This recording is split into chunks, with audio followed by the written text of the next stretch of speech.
All right, 3 o'clock Friday afternoon. We are steamrolling ahead to a very busy sports weekend here in Columbia, South Carolina. Welcome into the Postgame Show. I'm Elijah Campbell. I am here in studio. Our man Jay Phillips is not here in the studio. And if I'm not mistaken, we have made contact with Jay Phillips at Hilton Head over at the golf course for the Heritage this weekend. Now, he's been cranking out some awesome social media videos. He's been sending me these videos of some really good stuff here. And now it's his turn to be the roaming reporter for the station right now. Jay, welcome into your own show. I'm glad we're able to reach contact, 'cause I think me and you tried to talk on the phone for about 5 or 6 different times. I think you've tried to call me 7 or 8. I've tried to call you, but there's a lot of people there. So explain the scene, the amount of people that are there. And, there's been some decent shakeup here in this golf tournament so far. The leaderboard looks a little more different than it did yesterday.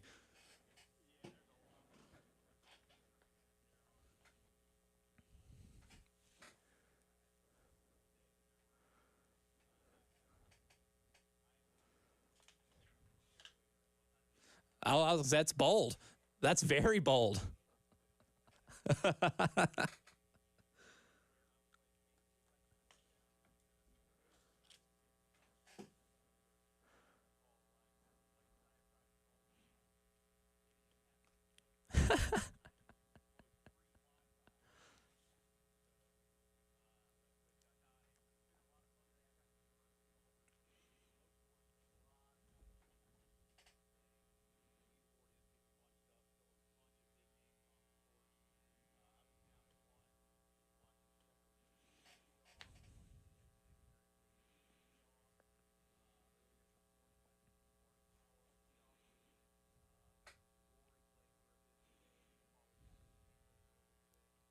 Mm-hmm.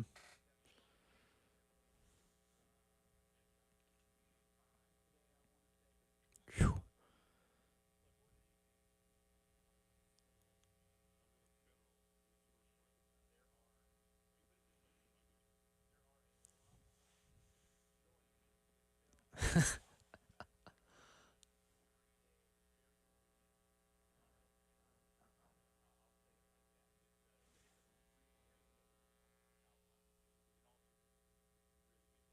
And look, you mentioned all the low scores. Your boy Ludwig Aberg, your new favorite golfer, your new favorite Swedish golfer, is just one stroke behind now. I think he's done for the day, but 5 under on the day to get him to 10 under in the tournament.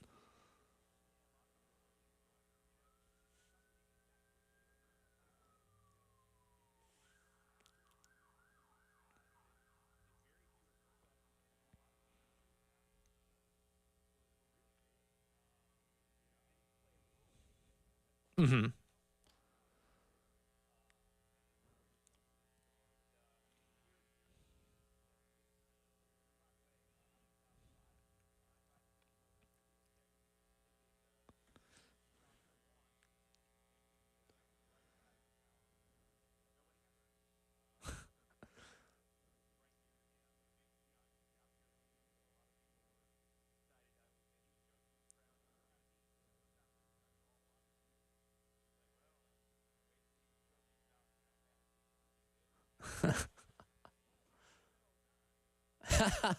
And that's why you're there in the gallery.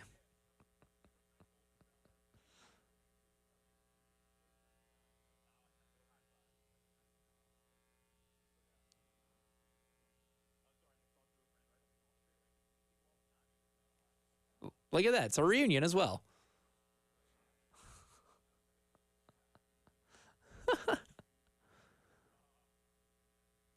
It's that local. It's that local of a tournament.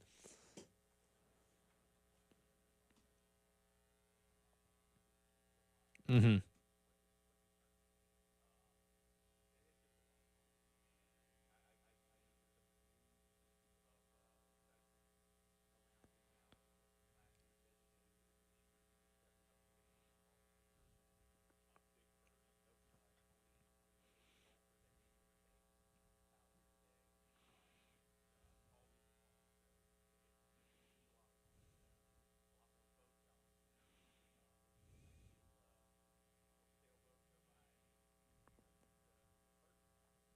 Yeah, the scenery there is absolutely beautiful, and like all the videos, the shots. If you want to go back and look at 1075 the game on Twitter, the artist formerly known as Twitter, we've got several of those videos up.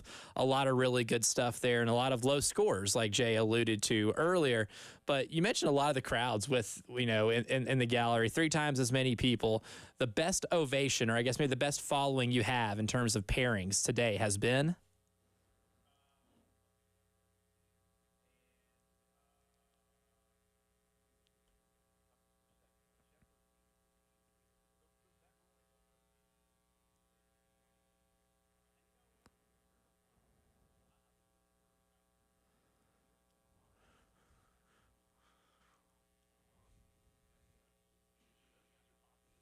Mm-hmm.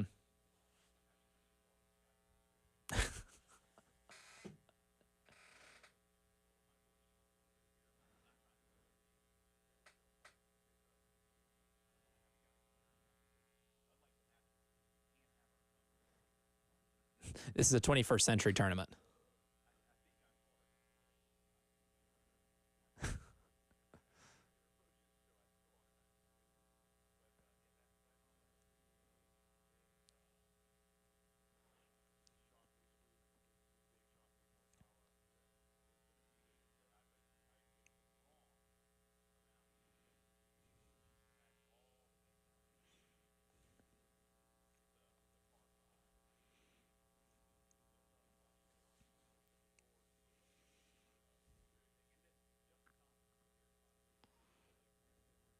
Mm-hmm.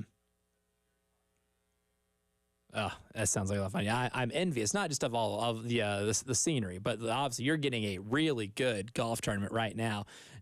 Just looking at the leaderboard right now, we have 3 at 11 under for the lead, and then an additional 3 at 10 under, just 1 stroke back, and then Patrick Cantlay at 9 under at 7th. So the gap from 7 to 1 here is 2 strokes. So we're setting up for an awesome weekend, man.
Yeah, that's a very enviable trait that I don't think I will ever have. So the difference between me and professional golfers.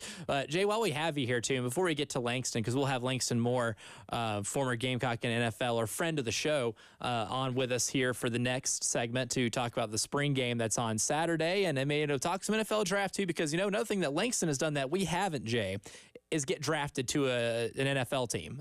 So he's got some good insight on that type of process and what it feels like to get drafted.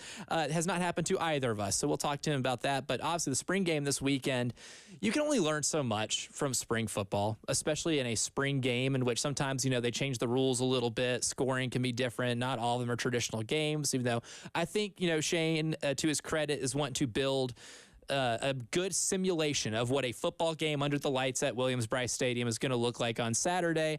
But for somebody who follows the program, and someone who is trying to learn something from some of these games, you can only learn so much. But what is something that you're probably going to be looking for as an observer on a team that's having so much change on offense and is trying to at least continue the wave of success they had at the end of the season on defense?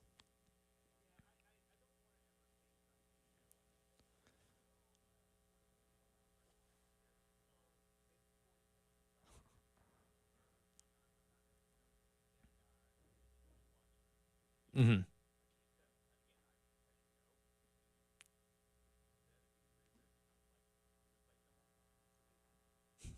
Until then.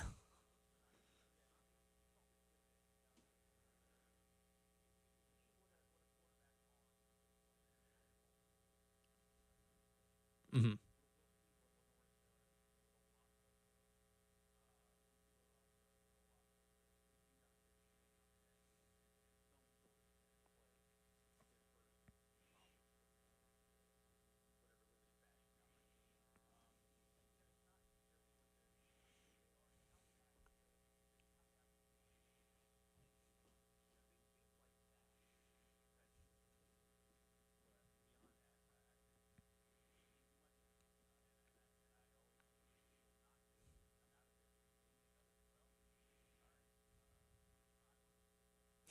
Exactly. But at least it gives you enough of a taste of it to get, excited for it, and gives people an excuse to go to Willie B in the middle of a wonderful April afternoon.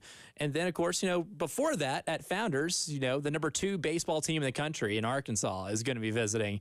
Pretty big deal. Pretty big series. We talked about it yesterday about how loaded the Arkansas pitching staff is, and some of the numbers are mind-numbing.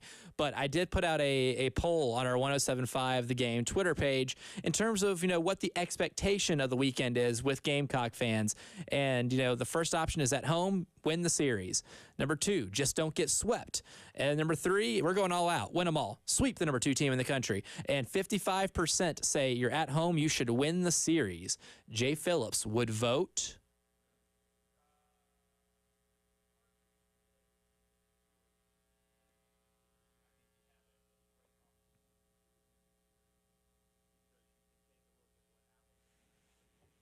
Mm-hmm.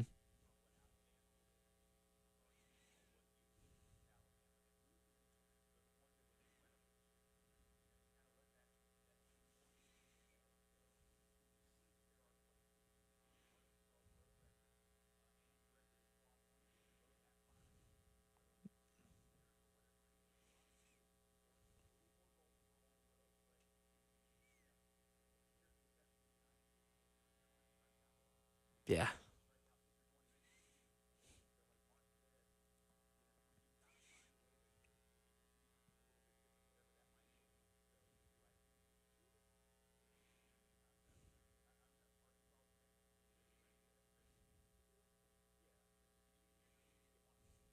Mm-hmm.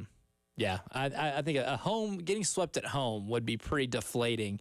I'm kind of in the boat of don't get swept, but you got to be able to show something too. I mean, if the 2 losses you have are 15-4 and 10-1, then yeah, even if you did win one of the games, that's going to be really discouraging, right?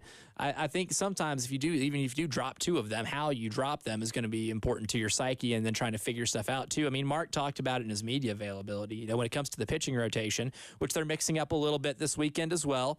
In terms of Friday starters, I believe he said Roman Kimball starting on Friday and Eli Jones starting on Saturday. Mixing that up a little bit could be interesting. And he mentioned in one of the sound bites we're going to play later, we have 37 games. We have a large sample size, but what can we be able to take forward to where we can get set to win the games that matter the most is probably the most important. But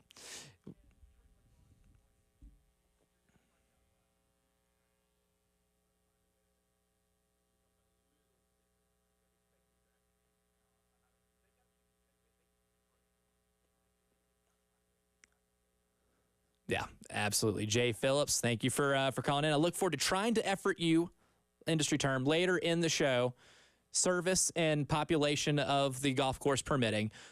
But we'll keep in touch. Jay Phillips. Absolutely. I will. Also a teammate of Ryan Brewer. As Jay said, we will be talking to Langston Moore on the other side, talking Gamecock spring football and draft as the postgame show continues.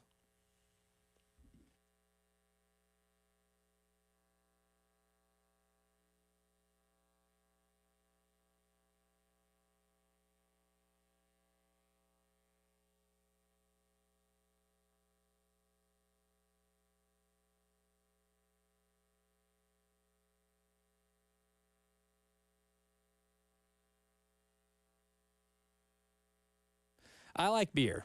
I like beer a lot. And I know some of you do too.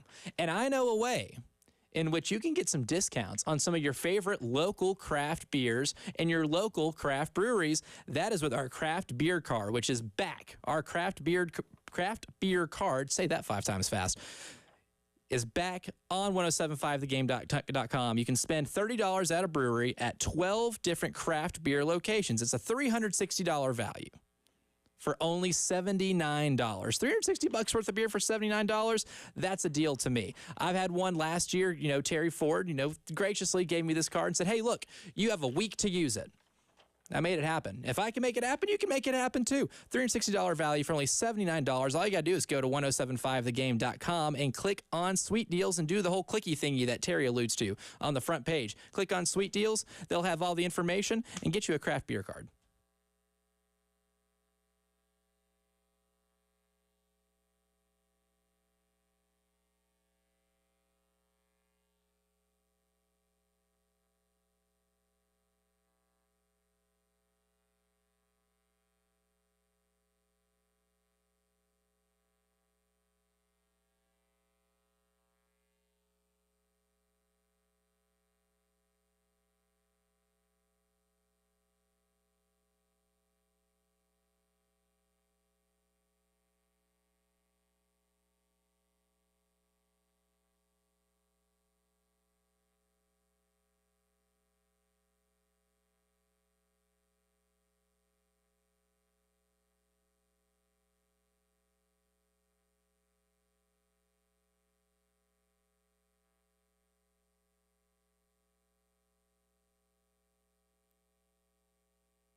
Who said we can't have quality football in spring? There's a lot of football excitement. We have the spring game on Saturday at Williams-Brice. 7 o'clock is going to be the kickoff.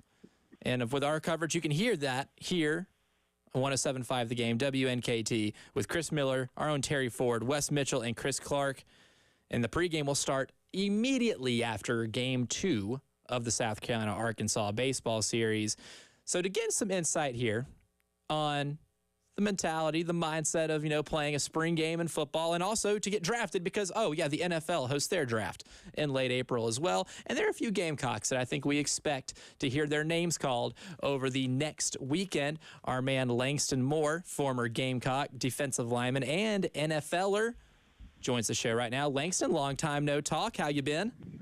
Man, I've been doing good, man. I got that roommate, a.k.a. my daughter, a senior, and, it's been a heavy softball season this year. But last game tonight before the playoffs, so glad to be on, though. Ramping up. Have you give her any advice whenever it comes to getting locked in for playoff mode? How has that been? You said she's a senior, right? I mean, last go round. I mean, this is where it gets good. No, it's amazing. I go around. We do talks and inspirational stuff, but I'm the least inspirational person in my household, so I just be quiet and carry the stuff. That's what I do. Be quiet and carry stuff. Hey, those are easy instructions to follow. Easy instructions to follow, and I think I could even follow those as well. And I'm not very good at doing that. But first thing, Langston, we alluded to the spring game tomorrow night. You've played in spring practices and a spring game. As a 4-year college football player. As a player in that situation, when you're trying to simulate, right, a real football game environment, simulate as much as you can to the real thing, because you're not going to get to play against another team. You're playing against your own, so it's like a practice but a game. What kind of goes into that as a player of preparing yourself to try to show out a little more differently than you have the weeks leading up to this spring game? Yeah, because it's tough because you've been going against each other, and probably if you've been in a program for a year or two, you've probably been going against these people for a while. But that's the benefit of trying to be creative as a coach, as a program. You try to do like the draft. You don't try to do like good against first teams and different things. You try to figure out, and again, you try to be strategic as a coach because you want to try to put yourself in situations where maybe it's the ones with the backup quarterback, or maybe we get in a situation where, all our running backs aren't healthy and we got to put somebody else in there. I mean, we've been in situations like that. Not to say that it's a doomsday prep situation all spring long, but what you want to do is just use it to manipulate and kind of put yourself, like you said, into those game-like situations underneath the idea of the lights, the auspices. I mean, it'll never be, brimming, 2001, my guy from overseas in the stadiums type of deal atmosphere, but you want to try to get it as close as possible. And especially for the players, this is a time where you try to make the headway. This is the time, where all the rappers are talking about, I was shooting in the gym all summer. It's the same way with spring practice for football guys. You're trying to etch your way up that depth chart and having those consistent practices, having those things, and this kind of being like the cumulative event. Even if you do have a bad spring game, it's kind of more indicative thing to you to try to help you move up that depth chart. So all in all, it's a good way to see some younger players, older players, put yourself in different situations. But also as a coach, you can manipulate and be like, oh, no, that wasn't a first down. Back them up. I saw you flinch, Langston. And so, again, just to try to, again, make it hard, get the mental, get some of those mental, toughness, little parts in there where we can say, oh, man, we had a great play, but coach saw somebody phantomly move over here, and so can we overcome it in this situation? Because those things will arise in the football field. So it's always exciting in the spring, but you're always trying to figure out a way to kind of keep that momentum going because it's really, really tough to have that atmosphere because there is a lot of familiarity. Yeah, absolutely. And for someone like you, too, who played on the line, that's obviously a very physical position.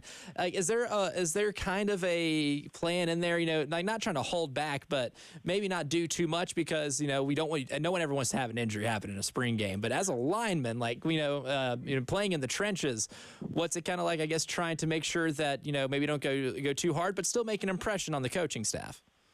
Well, I would say that is probably not true because, like the quarterbacks where, everybody's live except the quarterback or even the running backs. We're going thud, but we're not taking you to the ground. But in the trenches, like you said, it's always full go, even when it's not, even when there's no pads on. So, I think that's one thing. There's no kind of real halfway in between. It's like being, halfway pregnant, right? It's either yard you're going. It's like playing in the trenches. Like we're either doing this or we're not.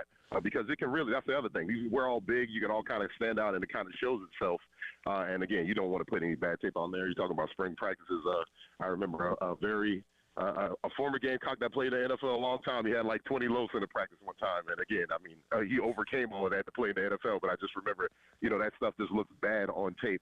The other thing is too, these guys all know each other. Like I said, there's that familiarity, and especially like alignment. It's kind of like, being boxers that's sparring against each other. You've been in these practices the last 14, couple practices So oh man, anytime Langston starts putting his left hand down or his pinkies up, or when Preston starts looking a one way before a blitz might be coming. So those are some of the things that everybody knows everybody's tricks. So you really got to hone in on your fundamentals, use your technique, use all that stuff, and you can't use your little trick bag that you might be able to use on somebody, in week 3.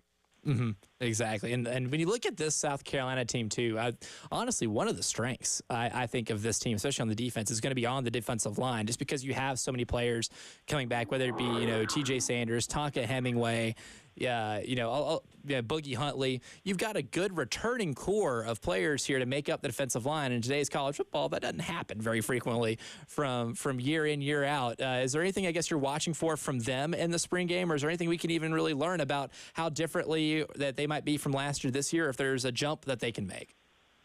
Well, the spring game won't show us the jump, but there is a nice nucleus in there because, TJ had a great game against Georgia. Of course, Boogie Huntley, and I think, we had multiple SEC defensive players of the weeks, even in winning and losing games. So that just shows you, it had to be about the effort. And the one thing I said about those games last year when we set those bars that high is that, okay, this is the floor now. We can't, anything effort less than that, because we did it against the Georgias. We did it against these other teams, and we did it kind of, I think, in maybe consecutive weeks. So that also shows everybody on board this is the standard of how we rock with this room, because, again, that is where a lot of the senior experiences on this team and leadership, different things, guys who have had some success, but guys who maybe last year didn't have that success, thinking about Tonka Hemingway, some of the different things. So, those guys got to kind of be the ones that stir the drink for the team, meaning like maybe get some of the juice going, hopefully, because you don't want to say, oh, man, once the defense makes the plays, now the offense was ready to go. No, but there is, like you said, a lot of experience and a lot of guys who have had a lot of individual success. We need to continue that, but also set the bar and set the tone and practice this whole spring, and hopefully they've been doing that. Langston Moore is on with us right now, former Gamecock defensive lineman and NFLer. Made his rounds in the pro ranks as well. And Langston, real quick, before we end up transitioning to the NFL draft, we'll do that a lot in the next segment too, but the Ole Miss spring game, where it was they basically cut the field in half. It was like a two-hand touch game. Joey Chestnut was there doing hot dog eating contests. Gimmicky or fun? I would probably say, I would say gimmicky, because, again, now I also lend my hat to them because they understand what this is. Some people take spring games really, really serious. Like you said, I played for a guy who was a taskmaster, and, it was going to, 4 downs, and then you got to go 10 plays. Then we get 4 downs, and, even for the fans in the stadium, I want to go out there and see, our best guys play. But, man, 10 plays in a row, that's kind of wild. So I take my hat off to them for doing it, but also, what else are you going to do down there in Oxford, Mississippi on a Saturday night in the middle of the spring? It's Magnolia season. There's probably like a festival or something like that. So, let's try to figure out. And I take my hat off to them because I saw some other things that UCF did. Like they had the students racing the horse, the mascots for the Knights. And, they did it at night. They had some costumes. And, they always are wearing costumes when you go down there to their stadium and their deal. I think that's kind of the new Vogue thing because, way back in my day, in the early 2000s, before Pinterest, guys really took this stuff seriously, and you would maybe get some fireworks, maybe have a barbecue, and rarely would you see maybe even a spring game at night. But now you're seeing all these programs figuring out different ways to kind of, one, put their own characteristic on it, but be really creative to kind of get the eyes to them because, football is just not enough anymore. My 5-star guys and Lenora Sellers debuting, this might be the start of an illustrious career. That's not enough anymore. Now we got to do all this different stuff. So I'm all for it because everybody's looking for across-the-board entertainment, whether it's fireworks, Joey Chestnut eating a whole bunch of chicken wings. No, he eats hot dogs, not chicken wings. So whatever the gimmick is, man. Yeah. So, but it's wild. I take my hat off to him for that. But, how if I want to watch Joey Chestnut highlights, I can just go on YouTube. That's right. They're still pretty easily accessible. Langston Moore's on with us right now. NFL draft's coming up next weekend. Langston has some experience getting drafted by an NFL team and getting ready for that process. We'll pick his brain a little bit on the other side as the postgame show continues.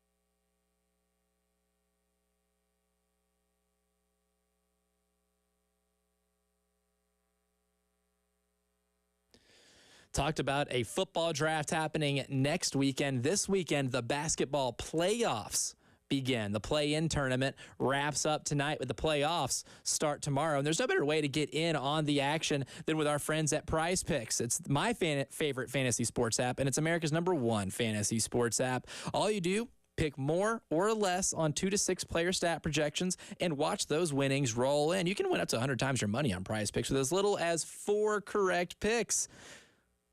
They also offer some injury insurance. My favorite thing about Prize Picks is injury insurance. Player gets hurt in the first half and they don't come back in the second, it doesn't count as a loss if you lose that entry. Prize Picks, awesome with the injury insurance. All you got to do, download the app today, use 1075-GAME for a first deposit match up to $100. Again, that's promo code 1075-GAME on Prize Picks for a deposit up to $100. Pick more, pick less. It's that easy.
Langston Moore on with us right now, talking spring football and the NFL draft, specifically the Gamecocks in the NFL draft. Of several that are eligible that are going to be waiting to hear their names called. A couple guys like Xavier Legette and Spencer Rattler who know their names are going to be called. They just don't know when their names are going to be called. Langston, what was your draft experience like? I know you're taken in one of the later rounds, but what was, I guess, kind of the experience like with, the pre-draft process and then on the days of sitting back and just kind of waiting for that phone call to ring? Yeah, it's a long trek, and something where, because it doesn't really feel like you're doing football for a spell, because if you come out the bowl game, you go right away to your training, and so it's just track practice all the time, and depending upon what your deal is, you got to gain weight, you got to lose weight, because it's a look test, you got to look good in your underwear, and so again, right before you try to figure out what it is you need to do, be a guy that's not eating or chugging a gallon of milk every night, something like that's crazy. Then it's the combine, getting ready for those things, and in between all of that, it depends upon if you're in school or if you're trying to say, oh, I'm going to wait, and I was a person trying to make it hard on myself, so I was still trying to go back and forth to school because I knew once I left, I probably wasn't going to come back and finish. So it was one of those deals where you got a whole bunch of stuff going on, then your own internal expectations. And the internet was just kind of, the chat rooms and the rankings and the different things were just kind of like bubbling in the early 2000s through 2003, 2004. And so I can't imagine what it's like now with all the different pontifications and what's real and what's true and what's not.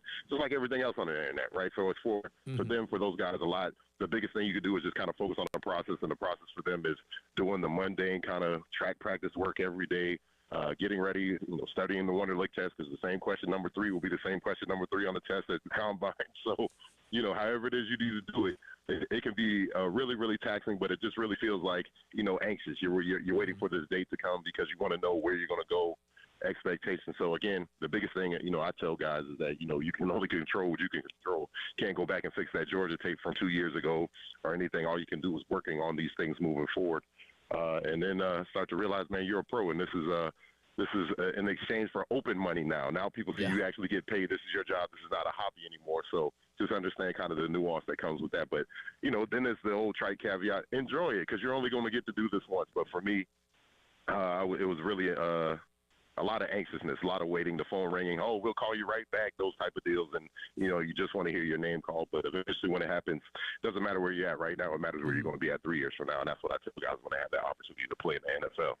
Absolutely. And one of those guys who, where he was 3 years ago is probably not where he expected he'd be right now. And that's Xavier Legette, who had a meteoric rise from, the beginning of last year to the end of last year, where, not only did he see an expanded role in the offense on the college team he's playing in, he became one of the best receivers in the SEC, and now isn't just talked about as a guy who can get drafted. There are some mock drafts that have him in the first round. One a couple of weeks ago, one of Mel Kiper's earlier ones had him at 29 to your Detroit Lions, and then one had him at 32 to the Kansas City Chiefs. And then, one I was looking at today, Dane Brugler from The Athletic had him a little further back. He had Xavier Legette at 62 in the second round to the Baltimore Ravens. So there's a variousness of places he can go. But when you look at Xavier Legette and you see a lot of the physical traits, then going along with a lot of the things that coaches have said about him this year, specifically Dow Loggins, in terms of his work ethic and his want to not cheat the work, where do you kind of project him to be as an NFL wide receiver? I think he'll be one of those guys, and this is when, guys who have actually played the position have been speaking on him, Steve Smith and a bunch of other talking heads now, just talked about, obviously he has that physical size. I know what it means to be where he's from. That means real country strength. The man has been on a horse before, so that shows you what the abductors and everything are like. But, being a wide receiver, you got to be precise. You got to be, if you have the chance to go play for Baltimore Ravens, you got to be at that drop when Lamar Jackson puts his foot in the ground. Oh, then you got to figure out a way to get deep down the field. And we know that Xavier Legette had a bunch of explosive plays. So I know for him, he wants to go in the first round, probably high in the first round because of the money, because of the prestige. Most people are still watching, around pick 15, 20. But, the later you can go towards Kansas City or dropping down to the second round to go to a Baltimore, who you're drafted with, that goes a long way. And I always tell the joke that I play for the worst teams in the NFL. Luckily, I had the Lou Holtz training so I can kind of, not be sucked into the 0-16 too much, the Detroit Lions. So it's the same thing for a guy like Xavier Legette. And I think it's, that's why Patrick Mahomes has been successful. He found the right system. And so a lot of times that's what you're looking for. Yes, you would like to try to go early, but be careful what you wish for sometimes. And so some of those things can be something that you hate, but I think it's going to work out well for Xavier. Mm-hmm. Langston Moore is on with us right now, former Gamecock defensive lineman and NFLer. Langston, was really impressed with Spencer Rattler last year, especially considering the offensive line struggles they had. I mean, oftentimes the guy was running for his life in the pocket, and there wasn't a lot of times where he could display a ton of his deep ball throwing ability just because there was so much inconsistency and the health issues on the line. But I'm seeing a lot of mock drafts that have him in the third or fourth round, really not a lot in the first or second, even in a quarterback-heavy draft. Does it feel like he's kind of being slept on a little bit compared to the likes of, like, a J.J. McCarthy from Michigan or a Michael Penix from Washington, who, even though he's really talented, has some injury issues himself from earlier in his career? It does kind of feel, at least to me, they slept on a little bit. But when you look at the comparables to him and maybe some of the other guys in this draft, does it feel like maybe, I don't want to say disrespected is the word, but maybe overlooked? I think so, and I think it's strategic I don't know if it's on his part, but I definitely think it's on the Denver Broncos part. I think it's on the New York Giants part. I think it's on another team. Who can I think about? Might be possibly maybe the Saints, maybe if we get a little bit, close enough for bargain, because, he does have all of those intangibles. And you're talking about going back to a program that works, that would be a phenomenal place for him to be developed as a quarterback and probably play. He reminds me of a healthy Drew Brees, minus that shoulder injury that Drew Brees overcame that most people didn't think he ever could do. And so you think about a healthy Spencer Rattler being there or being up there, regardless of what goes on outside of everything else with the head coach with the Giants, he can develop quarterbacks. We saw that with him at Alabama at times, and we've seen that when he was with the Buffalo Bills before he took over being the head coach of the Giants. So I think those are great situations. I think that would bode out well. I feel Spencer probably should be the fourth quarterback, definitely before McCarthy, definitely before Penix. But again, I've seen I'm a little biased, of course, but I've seen the leadership, and I think that's one of the biggest things that stood out to me last year, because there's so much stuff that was going on. There's always been talks about, Spencer being kind of a bratty guy, and there was more people took that as, those that knew that was competitiveness more than anything. But even last year when things weren't going well and he had all the opportunities to be like, I want to tap out and get ready for the draft. This just was what it was. We're not going anywhere after this to the bowl game, all those different things. He continued to compete and lead and do things the right way. And I think that just speaks to the bigger picture when you're trying to get a quarterback. And that's the thing about J.J. McCartney. The argument is maybe he's not so talented, but he's a winner. And so you got to kind of have a caveat with that. I think that's the same thing when you say about a guy like Spencer Rattler. Maybe not all the championships, but he exuded a lot of winning capabilities and the ability to lead men and can make that damn outcut throw on an NFL level. So you put all that together, I think that's going to be a great pick for somebody. You did mention the Broncos. I'm very intrigued by that, and I'll get to that whenever I get into that next segment. But you alluded to it. Do you think that's a good fit for him? Obviously, Sean Payton, brilliant offensive mind, but there's been some dysfunction within that locker room and that franchise. Would you think that'd be a good fit for him? Yeah. Sean Payton is a guy, in my opinion, look, all the stuff that happened there, that wasn't his bag of groceries. Now he's choosing. And so it's a difference between, how you come into the door is really, really important. Were you already in the cupboard when the new coach came, you got to prove yourself, or were you like, hey, I'm picking you because I'm trying to change the culture. And I think that's going to be one of those deals. He's a smaller quarterback that Sean's not afraid to, kind of go after. He's one of those guys who, Sean was kind of a feisty kind of quarterback. Not that he was Tony Romo coming out of Northern Illinois, but he was a guy who I think all of those things will marry well when it comes down to quarterbacks and head coaches and play callers being on the same page, trying to move a program forward, trying to move a franchise forward. And I think that'll all bode well for a guy like Spencer Rattler. And he kind of has some of that panache because you look at if you're in the AFC, especially in the AFC West, like there's not another Patrick Mahomes out there. There's not another your boy from San Diego. So you're going to have to try to find somebody that's going to just be, maybe hyper competitive, has a lot of physical skill, but the hyper competitiveness stuff is going to be that thing that puts your team over.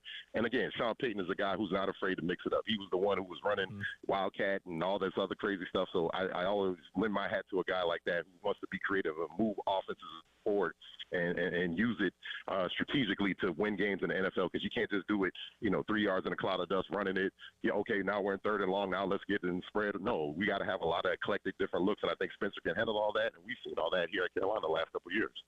Langston Moore has been on with us. Follow him at Remove the Chains on Twitter. You can also see him at Athletes and Artists, the Button Gut podcast, and the Just a Chicken book series. Langston, thank you for joining me, man, and hopefully, some fun football this weekend, and appreciate the analysis, and we'll get you a little closer to the draft as well. Absolutely, man. Have fun this weekend. Yeah, absolutely. The good stuff right there. More of the postgame show as we wrap up hour number 1 next.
Big thanks to Langston Moore in the last two segments, actually.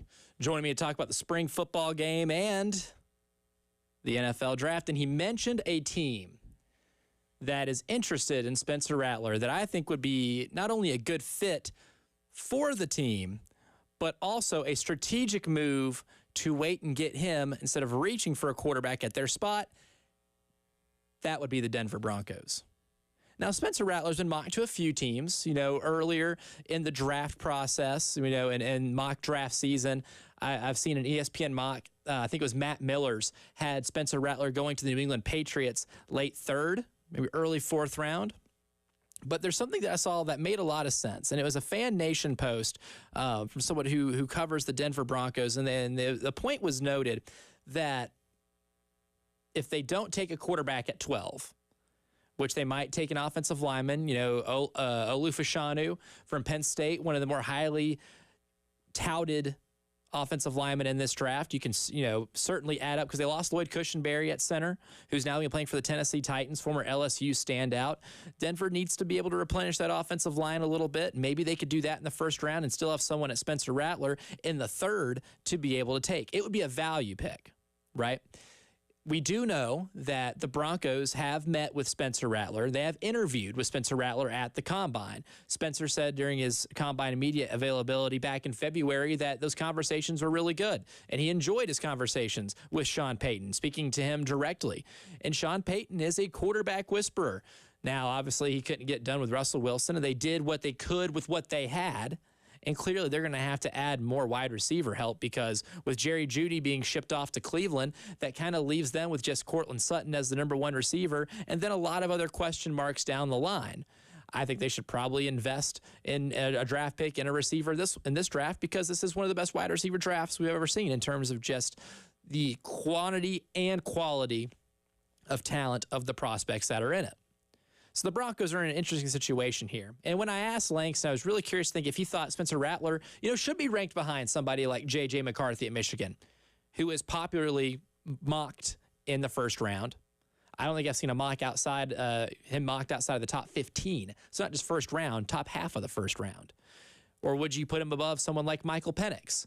I've seen Michael Penix mocked anywhere from mid-second round to mid-first round. Or Bo Nix, a quarterback at Oregon who felt like he played college football for a couple decades. It's funny to think about Bo Nix and think about his first college football game was against Justin Herbert, who has been in the NFL for like 4 years now. But would you take him over Spencer Rattler? I don't know. I really don't know. But for some reason, there's apparently a gap in terms of draft analysts mocking these quarterbacks who I think are in a similar talent pool with Spencer Rattler, 2 rounds ahead. And if that's the consensus in the NFL, which a lot of these guys, especially Mel Kiper, Dane Brugler does a good job with this as well. They're very well-connected reporters. They have great sources, and they're usually talking to people within the organizations that are in the rooms, the draft rooms. They're, the war rooms, as some of them call them. They're the ones behind the draft strategy. They get a lot of intel on which teams like which players. We do know the Broncos are interested in Spencer Rattler. We do know that Spencer Rattler had good conversations with Sean Payton. We do know the Denver Broncos have the number 12 pick in the NFL draft, and they'll be picking again at 76 in the third round. And if the mock drafts that we've all been seeing are true, then, and they play out this way, then Spencer Rattler will more than likely be available at 76. So the idea of Denver not picking a quarterback, which is clearly a glaring weakness on the roster, because as of right now, the 2 quarterbacks that they have on this roster, Jarrett Stidham and Ben DiNucci. That is it. And you know what? I would put money on neither Jarrett Stidham or Ben DiNucci being the starting quarterback for the Denver Broncos on the first Sunday of the year. It's not going to happen. They're going to find their guy in this draft. And the 2 ways they can go is they can maybe overdraft or maybe overreach for somebody like J.J. McCarthy, who I think is a gifted quarterback, but I don't think maybe has the long-term potential as some of the other quarterbacks in this draft. I think I would take Michael Penix over J.J. McCarthy. I think I would take Bo Nix over J.J. McCarthy. But you don't necessarily know what those guys are going to be at the pro level. And you don't know how enamored with their tape that the Broncos are. like they are with Spencer Rattler. So I think it could be the wisest decision for a team like the Broncos, Jay Phillips' favorite team, to be able to maybe take an offensive lineman in the 12th round, not 12th round, 12th overall, like Olu Fashanu from Penn State, or maybe a couple of these other guys. Oregon State has an offensive lineman that is going to be highly touted. Dane Brugler had him mocked at 12 and then mocked the Broncos getting Rattler in the 3rd round. That would be the best play for their franchise. It would also be the best play, I believe, for Spencer Rattler to be able to play with Sean Payton. 1 hour down, 2 to go in the second hour. My man Jack Veltri from Gamecock Central will join us, and we're going to go heavy on previewing the big baseball series between the Gamecocks and the number 2 Arkansas Razorbacks. More on the postgame show next.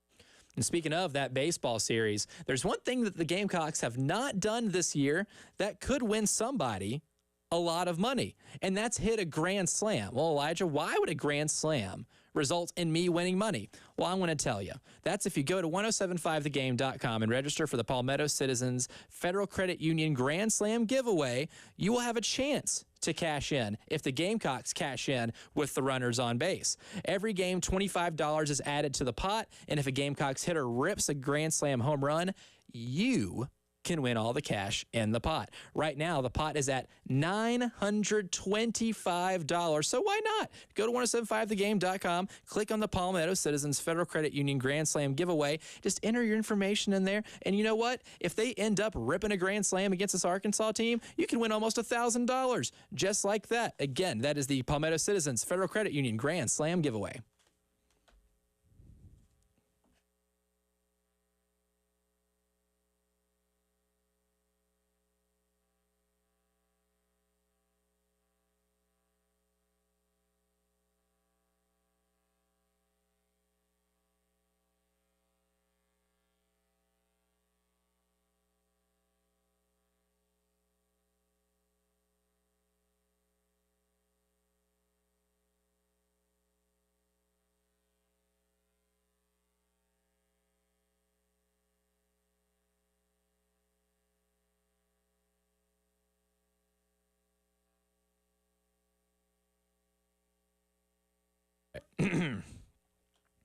From the WIS Traffic Studios, I'm Elijah Campbell. The few accidents to report to you that might be causing some delays on the roadways this afternoon. We'll start in Richland County, where the accident on Olympia Avenue near Virginia Street and Bluff Road is causing some traffic backup, as well as one on Bush River Road at I-26. We also have a pair of accidents in Lexington County that are causing some issues, both on 26, one on eastbound at Piney Grove Road near exit 104, and the other on westbound at St. Andrews Road near exit 106.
Hour number 2 of the postgame show starts now.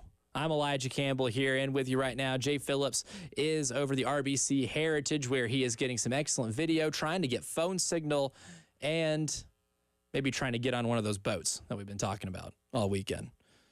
Best of luck. He did say he was getting close to the fairway to try to get phone reception. My advice would be stay off the fairway at least. Don't want him ducking golf balls. That'd be won't be a fun story to have to tell when he gets back home. But this weekend and tonight starts a really big series on the diamond here with the baseball team against Arkansas. Look, Arkansas is the number 2 team in the country. And in my personal opinion, I think this is also in the personal opinions of many other people that cover the sport or coach in the sport, they have the number 1 pitching staff in all of college baseball. Obviously headlined by Hagen Smith, a left-hander who has dazzled this year. 89 strikeouts, 47 walks. He's got an incredible strikeout-to-walk ratio, electric stuff. Tall lefty, struck out 17 against Oregon State early in the season. It's a tall task. It's a really tall task to be able to have this team come into your home, and have to take 2 of 3. We'll get into the poll question of the day later when it comes to what the expectation should be for this Gamecock team, who's a top 20 team themselves, against Arkansas by hosting them. We've seen this year it's been really tough for road teams to win series in this league. Arkansas specifically has had a hard time winning a lot of games on the road in this league. And true road games, they've only played 6 of them, and they're 3-3 in those true road games. So what's the expectation for the Gamecock fan base in terms of what they should do this weekend against this Arkansas team at Founders Park? We'll get into that just a little bit, but really the biggest news for me and the biggest thing that I'm looking for is that there's been a little bit of a shakeup for the Gamecocks pitching staff. You have an elite pitching staff coming into your ballpark. How do you kind of respond to that? And Mark Kingston, head baseball coach, mixed it up a little bit. Cut number 24, Ed Bird. Coach Kingston was discussing his pitching strategy in terms of who they're going to start this weekend. Eli Jones is normally the Friday starter, but it looks like there's a different game for Eli this week. Talking about this for a few weeks now. Eli has been the pitcher that gives us the most length on the weekends of all our starters, and genuinely you would like to have that in the middle game so that your bullpen can be really good on Friday, have a day off, and then go on Sunday. So it's something we've been talking about. We have a lot of respect for Hagen Smith, but that's not why this decision was made. We made it because we think it's the best use of our resources that hopefully will help us win the most amount of games. Now, I do believe Coach Kingston when he says this is, not related to Hagen Smith being the Friday starter for Arkansas and going ace versus ace. I believe him when he says that. At the same time, I would think it would be a smart strategy to do that either way. Look, this is a big series. You're trying to climb up the standings here in the SEC, and it's not getting any easier after this week. After this week's over, you still have to host Kentucky, who, by the way, has still only lost one series this season. One game, not even a series, a game in SEC play. In the toughest conference in America, Kentucky, only 1 loss. Ironically enough to Missouri, but only 1 loss. They have run through the SEC baseball schedule, and they're coming to town next week, and they got some pretty big bats themselves, so it's going to be a pretty tall task for your pitching staff to be able to try to keep them at bay. So I understand what he says in terms of this is something they've been thinking about for a while in terms of changing up their strategy. I think it is also beneficial to do that against a team like Arkansas, who's got an ace, who is the best pitcher in the entire country. Because, look, maybe you can get to the 2 and 3 starters for Arkansas. They've changed up a little bit, but for the most part this season, Mason Molina, a lefty, has been the Saturday starter, and Brady Tygart has been the Sunday starter, a right-handed pitcher. But they have flip-flopped the 2 of them depending on the series. I still expect to see Mason Molina tomorrow and then Brady Tygart on Sunday. But I think with them switching making Eli Jones the Saturday starter and pitting him against Mason Molina, who's still a really good pitcher, I think I like your chances better in that game. If you end up losing a game 9-1 or 9-0, what's the difference in doing that and losing, 2-1 or 2-0? I think it's a decent strategy for Coach Kingston to be able to do that. But that leaves the question for tonight's game, cut number 25 here, Ed Bird, who's going to be on the mound? We considered a lot of guys. A lot of guys have shown us bursts that they can do it, but we also have a lot of guys statistically that have been much more successful out of the bullpen, and so we're just trying to find the best roles for the most amount of guys. Roman gets the nod because he has a 169 opponent's batting average, which is the best on our team. He's been the hardest guy to hit on our team, and his last 4 outings have been very good. So we're going with him because we think he gives us a chance to win. And I like the stat he cites there. You know, opponent batting average of 169, that is solid. And Roman Kimball's a guy who's had some ups and downs this year. He was originally part of the weekend rotation at the beginning of the season, has struggled a little bit, has been coming out of the pen a little more. He's only started 3 games, so tonight's going to be start number 4 for Roman Kimball. But what you'd like to see tonight is for him to be able to stay neck and neck and make sure that, you know, this is still a really close game going into the 5th, 6th inning whenever you can start digging into your bullpen. Because if you get a positive outing from Kimball tonight, then maybe he can solidify himself as part of that weekend rotation. We started off, you know, Eli Jones has been the consistent Friday night starter for this baseball team all season long.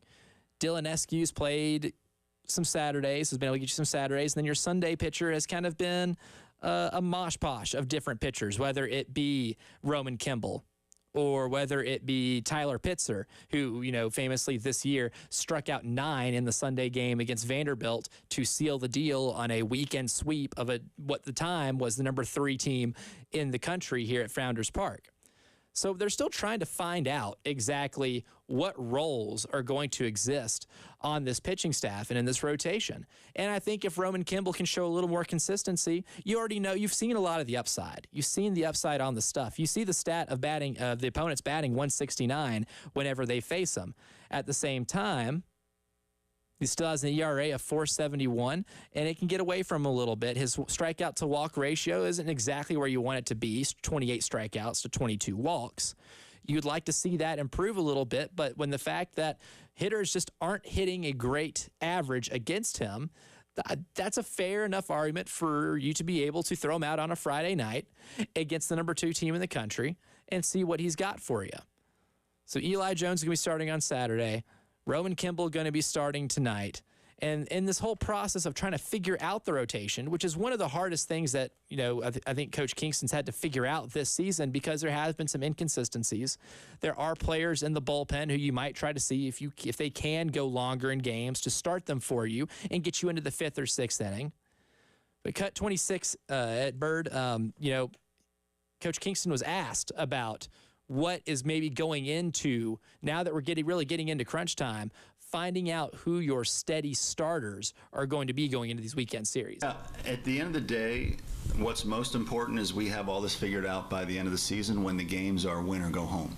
And so we're going to continue to experiment until we feel like we have it 100%. And I just don't feel like we're there yet. So instead of being scared to staying tied to one thing, we're going to try things and see if we can find the best version of ourselves. And again, that's looking at statistics, and some guys just for whatever reason are better as starters than relievers and vice versa. And so we'll continue to evaluate ourselves. We're 37 games in, so we have a better idea of who we are, but we don't have a full picture yet of what the best version of us is. So we're going to continue to try things until we really feel like we have it exactly where we want it. And a couple of those guys he talks about, you know, he's looking at guys coming out of the pen, seeing if they're pitching better out of the bullpen or if they're pitching better starting. And not everybody pitches the same way in both. And I think Ty Good's one of those examples of, look, when he was at college at Charleston, he was a starting pitcher. He's one of the best starting pitchers they had, and he could take you deep into games. Here you've gotten to see him start 2 games, but he's appeared in 14. He's got a really good ERA, and they've been trying to figure out maybe what the best role for him is this year. 39 strikeouts, 13 walks. He does a lot of things really well, and opponents hit 198 against Ty Good. He has pitched very well out of the bullpen this year, and they've been trying to experiment with starting him. I think he's trying to figure that out with Ty Good. I think he's trying to figure that out with Matthew Becker, who's appeared in 11 games but has started in 4. You've got a lot of different guys on this roster and on the pitching staff that have experience coming out of the pen and being able to start a little bit. And finding the best combination of the 3 is going to be the thing that, you know, when we're looking at how this team pitches in the following weeks leading into May, what's going to be the best combination of all of it. You alluded to the sample size, 37 games in. You got a good sample size on a lot of these pitchers. You tossed some guys a lot of innings. The pitchers, that we're alluding to here, Becker, you have 29 innings of sample size. Roman Kimball has 21 innings of sample size. Ty Good has 32 because he's pitched in some long relief as well. And somebody like Tyler Pitzer, who, 4 starts and 11 appearances, has given you 28 innings of work. So you're starting to find maybe a little more of an idea of, once we get into SEC tournament play, what the rotation is going to be like, who you're going to be able to trust in starting these games. Because I think there's a lot of talent on this pitching staff. I don't think anybody can accuse this pitching staff of not having a ton of talent, but there's a consistency issue and there's a role issue of trying to find the roles that these guys are going to play in. And for this weekend at least, Eli Jones will start on Saturday. Roman Kimball starting tonight. Cut 30, Ed Bird. This is going to be Coach Mark Kingston talking about on what's going to be going into deciding the Sunday starter for this weekend. First thing is, who have you not used? We have a lot of resources, the Goods, the Beckers, those type guys. Do you need them to win a game on Friday or Saturday? And if you do, you use them. And if you don't, then they become a candidate to start on Sunday. Pitzer is in that category as well. We've got a lot of swing guys like that can do both. So you decide if the game is in the balance and you want to use one of your best guys, then you do it, and you just know that means somebody else will have to start on Sunday. So the 3 guys I'm looking for in these first 2 games, tonight's game and tomorrow's game, in terms of trying to get clues as to who can be the Sunday starter, it's going to be Ty Good, Tyler Pitzer, or Matthew Becker. Those 3 guys, I think are some of the candidates to start. Dylan Eskew maybe, but I think, you have a decent sample size of Eskew on the mound, and I think that might be a good place for him, would be being the midweek starter now that Eddie Copper's been injured and you're still trying to get him back. I still have a feeling, that Eskew will end up being the midweek starter and that fulfilling his role. But tonight, whenever you see the Gamecocks go into the bullpen, if they need Matthew Becker to be able to pitch them a few innings to get them a win, or if you need Ty Good to get you 3 innings out there, or Tyler Pitzer, maybe on Saturday, if you need 3 innings out of him, obviously he's not going to start on Sunday. But as Coach Kingston said right there, he's going to be using a lot of what you see in the game tonight and the game tomorrow to really decide who's going to take the mound on Sunday. So it's something to watch for. Obviously, with the game, the result is the big thing, but the strategy behind who's going to be pitching and when they will be pitching is a storyline for this team that I feel like is probably the most fascinating thing about it right now. A lot of talent up and down the board. But finding where they fit in best, I think, has probably been one of the hardest chores that Mark Kingston's had to do with this baseball team this year. And we'll see if they're able to get it on track starting tonight of this 3-game series against Arkansas. You can hear the game tonight here on WNKT 107.5 The Game at 6:45 pregame and 7 o'clock first pitch. Tomorrow, 2:45 pregame, 3 o'clock first pitch. Derek Scott on the call, along with our man Stuart Lake, who's been making some appearances with us here these last few weeks. We have a poll up at 107.5 The Game on Twitter discussing the expectations of Gamecock fans going into this series against Arkansas. What should the expectations be? We'll get into that as the postgame show continues.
That's right. You can listen to us here on the radio. 107.5 The Game in Columbia, 100.5 in Florence, and 100.3 in Myrtle Beach. And also on the 107.5 The Game app and streaming on The Game TV on YouTube. That is our YouTube page, at The Game TV Radio. And, of course, The Game TV sponsored by Shepherd's Glass, as you see on the logo. If you're watching right now, the logo that is right there. Thanks, Shepherd's Glass, for sponsoring the video stream, a true reflection of quality.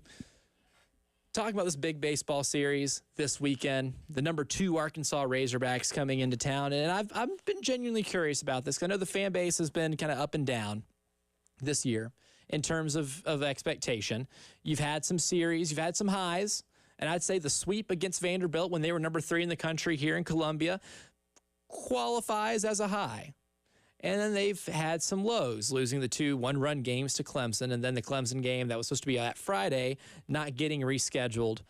That's a bummer, and that's definitely a little bit of a low, losing 8-0 to Georgia Southern and getting completely steamrolled in your home park to a team in the Sun Belt in a midweek. Not a lot of fun. In a year in which there's not been a lot of SEC road teams winning series, you dropped a series at home to Texas A&M. Granted, Texas A&M is now number 1 in the country, and they're number 1 in the country for a reason. However, losing series at home, difficult. Tough pill to swallow. But now you've got 2 of the other best teams in the conference, with Arkansas this weekend and Kentucky the next, coming into Founders Park. What are the expectations going to be like?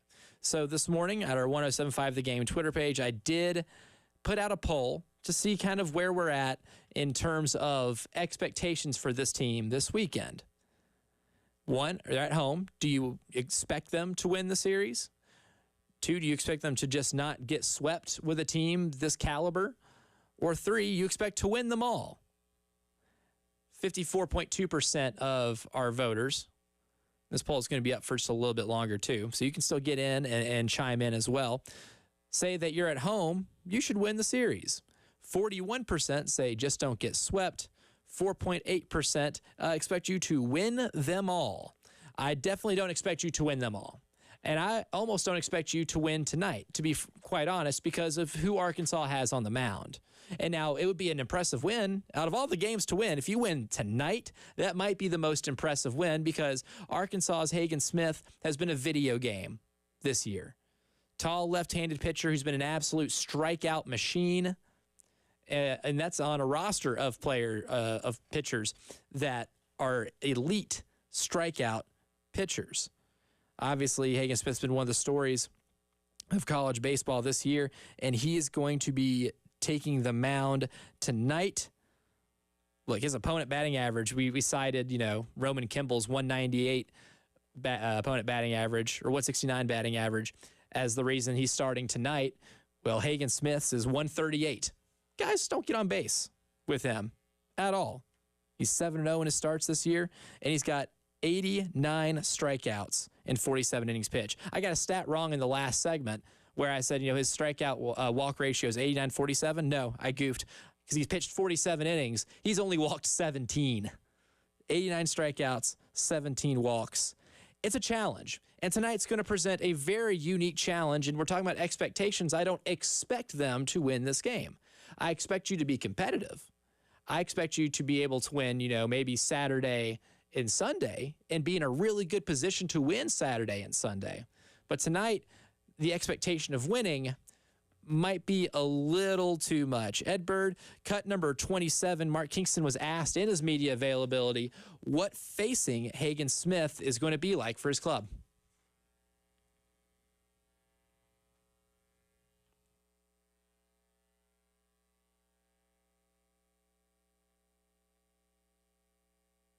I think last weekend showed what we're capable of. We scored 28 runs on the road at Florida, so I think that shows what we're capable of.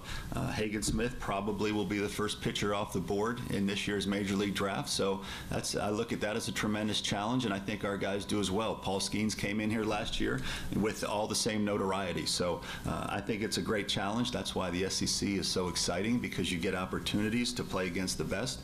He clearly is one of the best, and I think our guys will be excited for the challenge. It's certainly going to be a challenge. And he's right. I mean, every year in the SEC, you're going to face elite pitching. Paul Skeens is doing some nasty stuff at the minor league level right now. And if you haven't seen any of the highlights come across social media or wherever you get, baseball highlights, check it out. He had a strikeout last night on a pitch that topped out at 102 miles an hour. He's got nasty stuff, and he was doing nasty stuff in the SEC last year, and that's one of the reasons why LSU was able to win the national championship, is because Paul Skeens was an absolute cheat code. But these are the type of pitchers that come through the SEC, and part of winning in the SEC is facing these elite type of starting pitchers. That's going to be the tough thing for South Carolina. He did say, he did allude to the amount of runs they scored against Florida, which they did. Last weekend was a really good revelation of your bats. But Florida is not the same pitching staff as Arkansas. Florida's not in the same league as Arkansas. Florida's pitching staff, I would even say, outside of Jack Caglione, has been disappointing for the most part. And then don't even get me started about their bullpen. Their bullpen gets teed off on a bit, and that's why they're only a couple of games over 500 for the entire season. It's a different animal. Florida's pitching in Gainesville and Arkansas pitching anywhere, whether it be Fayetteville, Columbia, you name it, Mars, is going to be a different animal than what Florida's is. And that's going to be the really, really tough part about it, is you're going to have to try to get a ball in play on this guy. And it doesn't happen frequently. He doesn't walk batters. He rarely gives up hits. Hagen Smith does. When talking about tonight's game, you got to be able to manufacture base runners. And this is a South Carolina team that's one of the best, not just in the SEC, but the entire country at drawing walks. You're going to have to maybe work some counts tonight. You're going to have to be able to get more contact hitters in the game. I don't know if maybe a high-risk, high-reward strategy is going to be great against a pitcher like Hagen Smith, but we'll see. We'll see exactly what Mark Kingston wants to do in terms of stacking that lineup. I wouldn't mind seeing Cole Messina be the leadoff hitter, like you put him in Gainesville. I think that might not be a bad idea, and stagger your left-right hitters all across the order. It's a big weekend for that. Big weekend for maybe some lineup experimentation. We'll see how that goes. My man Jack Veltri from GamecockCentral.com going to join me next to help break down this series in a little more detail and give his thoughts as he's on the Gamecock baseball beat. Jack Veltri coming up next as the postgame show continues.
From the WIS Traffic Studios, I'm Elijah Campbell. The couple accidents to report to you that are causing some delays on the roadways this afternoon. We'll start with a few here in Richland County. One's been reported on Olympia Avenue near Virginia Street and Bluff Road.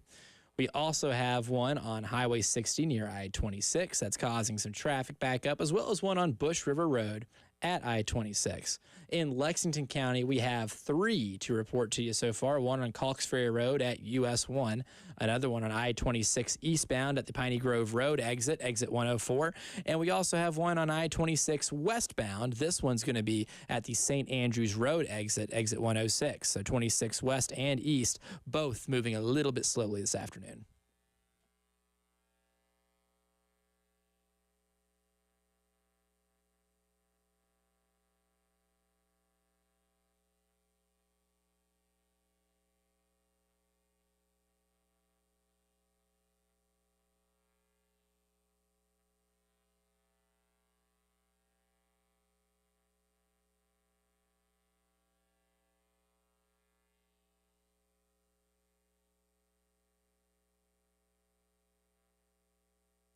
Some big baseball games being played at Founders Park this weekend. Been breaking it down all day here on the Postgame Show. And to further help us break this bad boy down, my man Jack Veltri from GamecockCentral.com joins us. Jack, appreciate you taking the time to join us ahead of this, what I would say is a pretty monster series against the number 2 team in the country.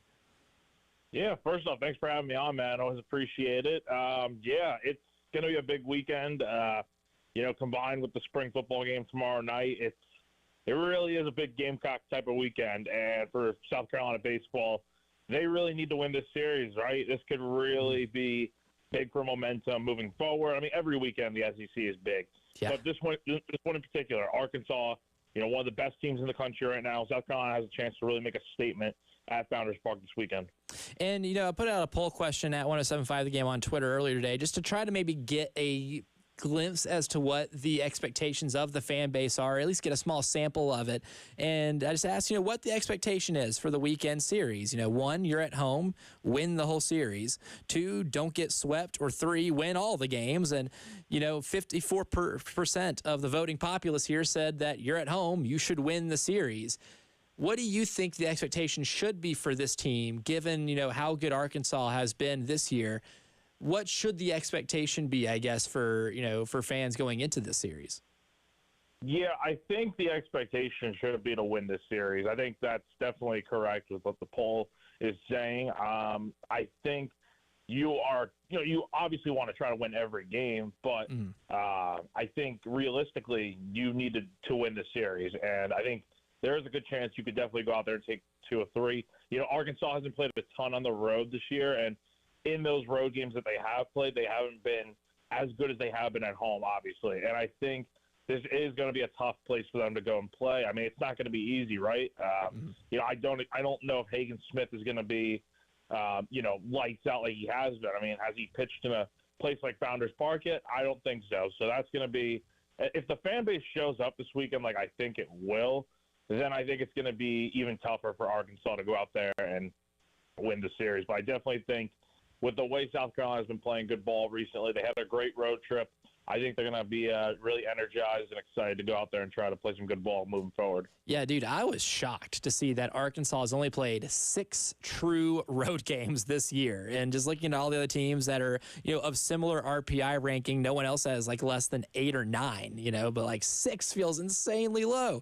So I guess that's where, they do feel a lot more beatable despite the rotation. And you alluded to Hagen Smith. I've talked about him a lot today and yesterday and the day before. He's an electric pitcher.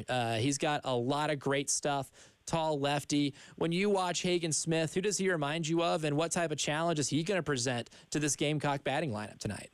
Oh gosh, if I had to, I was watching some highlights this morning to get a better look at him, and honestly, I don't know if it's a good comparison, but in terms of strikeouts and stuff, he just reminds me of someone like Randy Johnson, right? It's just high strikeouts, low walks.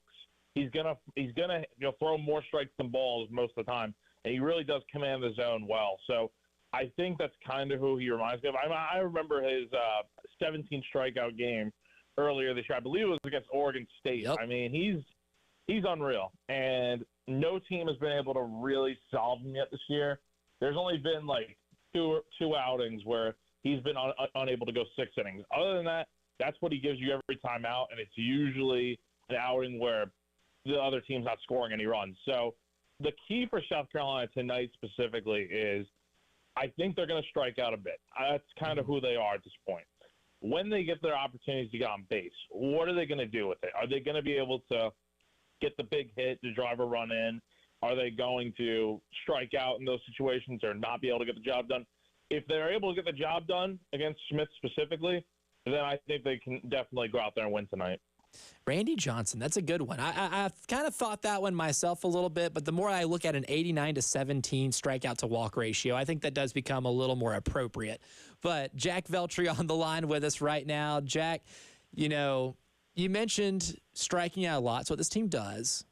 And they've also struggled a lot this year to bring home runners. They haven't hit very well with runners in scoring position. They've stranded runners on base pretty consistently all year long. But there's one thing that I thought was interesting from a lineup standpoint that it didn't do a ton in terms of getting runners home, but I think it might with a larger sample size is the switch to making Cole Messina the leadoff hitter.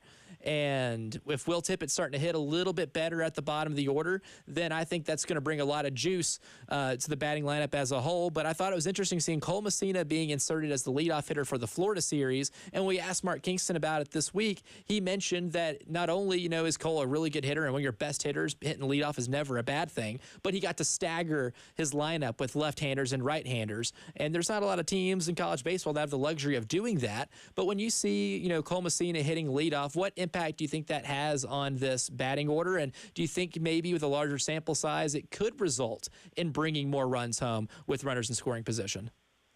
Yeah, I've talked about it since the move happened. I love it. Like I've been out up front and said it before. Like I think it's a great move. Look, that's kind of the way baseball's going nowadays. I think Kingston made a good comparison when we were asking him about when the move first happened last Friday. Was comparing Messina hitting leadoff to a guy like Kyle Schwarber for the Phillies hitting leadoff, or Aaron Judge and Mike Trout have also hit leadoff from time to time with their teams respectively. So look, usually with the guy sitting at the top of the order, you want a guy that's going to get on base. Messina does that. You also want a guy that's fast. Messina does not have that. But I think that the ability to get on base outweighs the speed that he just does not have. And I think he really can set the tone for the team. It wouldn't shock me tonight if he went out there and just ripped an extra base hit or hit a homer, in the first step out of the game or something to get this team going, just because that's who he is.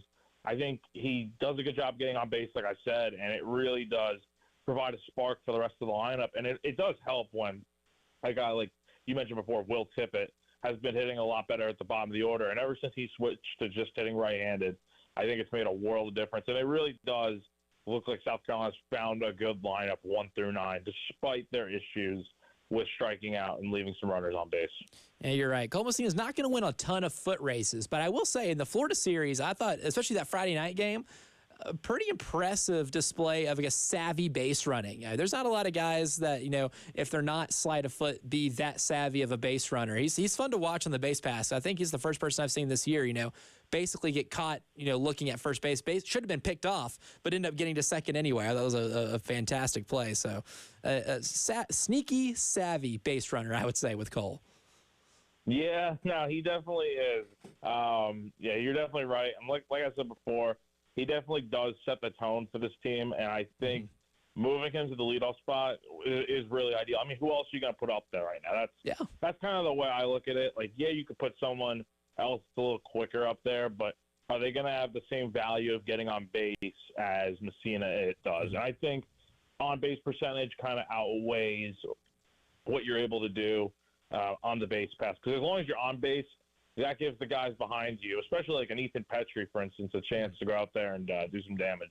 Exactly. Yeah, 100%. And, we talked a lot of Arkansas's pitching staff. South Carolina's got a little bit of a pitching staff switch up. Roman Kimball taking the mound tonight. Eli Jones taking the mound tomorrow. Sunday, TBD is taking the mound. And I don't think TBD will be actually taking the mound. It'll be somebody else, a person with a human name. But, Jack, when you look at this Gamecock baseball starting rotation, there's been a lot of inconsistencies with roles outside of Eli Jones. I mean, he's probably the only one that's had a defined role from February to now.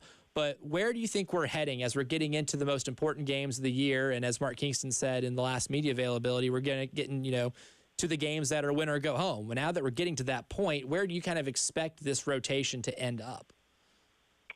I don't know. I think, well, first off, let's talk about this weekend. I like the rotation they have thrown out this weekend.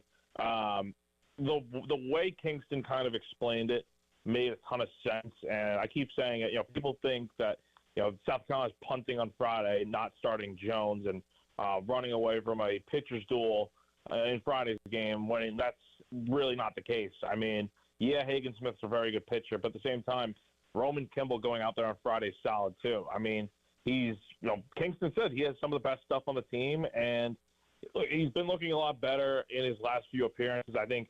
His strikeouts are a lot higher. His walks are getting a little more in check. I think he's finding the zone a lot better. So I think he's earned this spot to go out there and pitch on the big stage on Friday.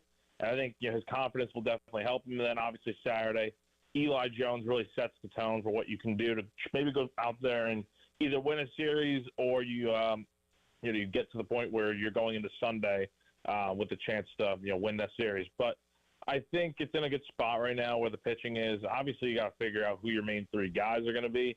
But I did like what Mark had to say about if this isn't figured out by the time it's postseason play and it's really win or go home, then that's a problem. But I think for the time being, they're still able to go out there and figure out who their three guys are. Because outside of Jones, I mean, we really don't know who. And I think this is a big audition weekend.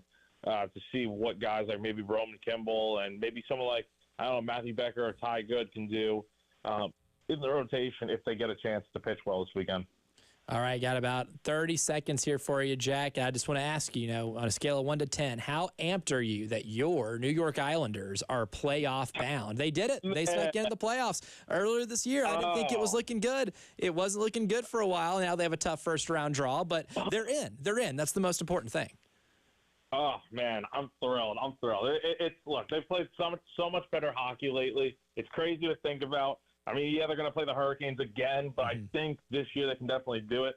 I'm thinking about pulling the trigger to go to Game 2 on Monday in Raleigh, so we'll see what happens. But let's go Islanders, man. It's definitely been a fun ride to see them turn it around here late. Oh, dude, if you're able to land tickets to a playoff hockey game, no matter where it is, I highly suggest it. Probably the most intense professional sports atmospheres that you could possibly, walk into. So good luck to your Islanders in their series against the Hurricanes. Jack Velcher from GamecockCentral.com. Jack, appreciate you joining me as always, my man.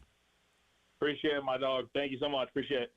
Good stuff there from Jack. We'll put a bow on the baseball preview and maybe get into a little more stuff from the spring game as the postgame show continues.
Catch all the busy spring sports action here in Columbia, South Carolina, not just, here in person at Founders Park or Williams-Brice Stadium, but you can also hear it here at 107.5 The Game and on our app, the 107.5 The Game app.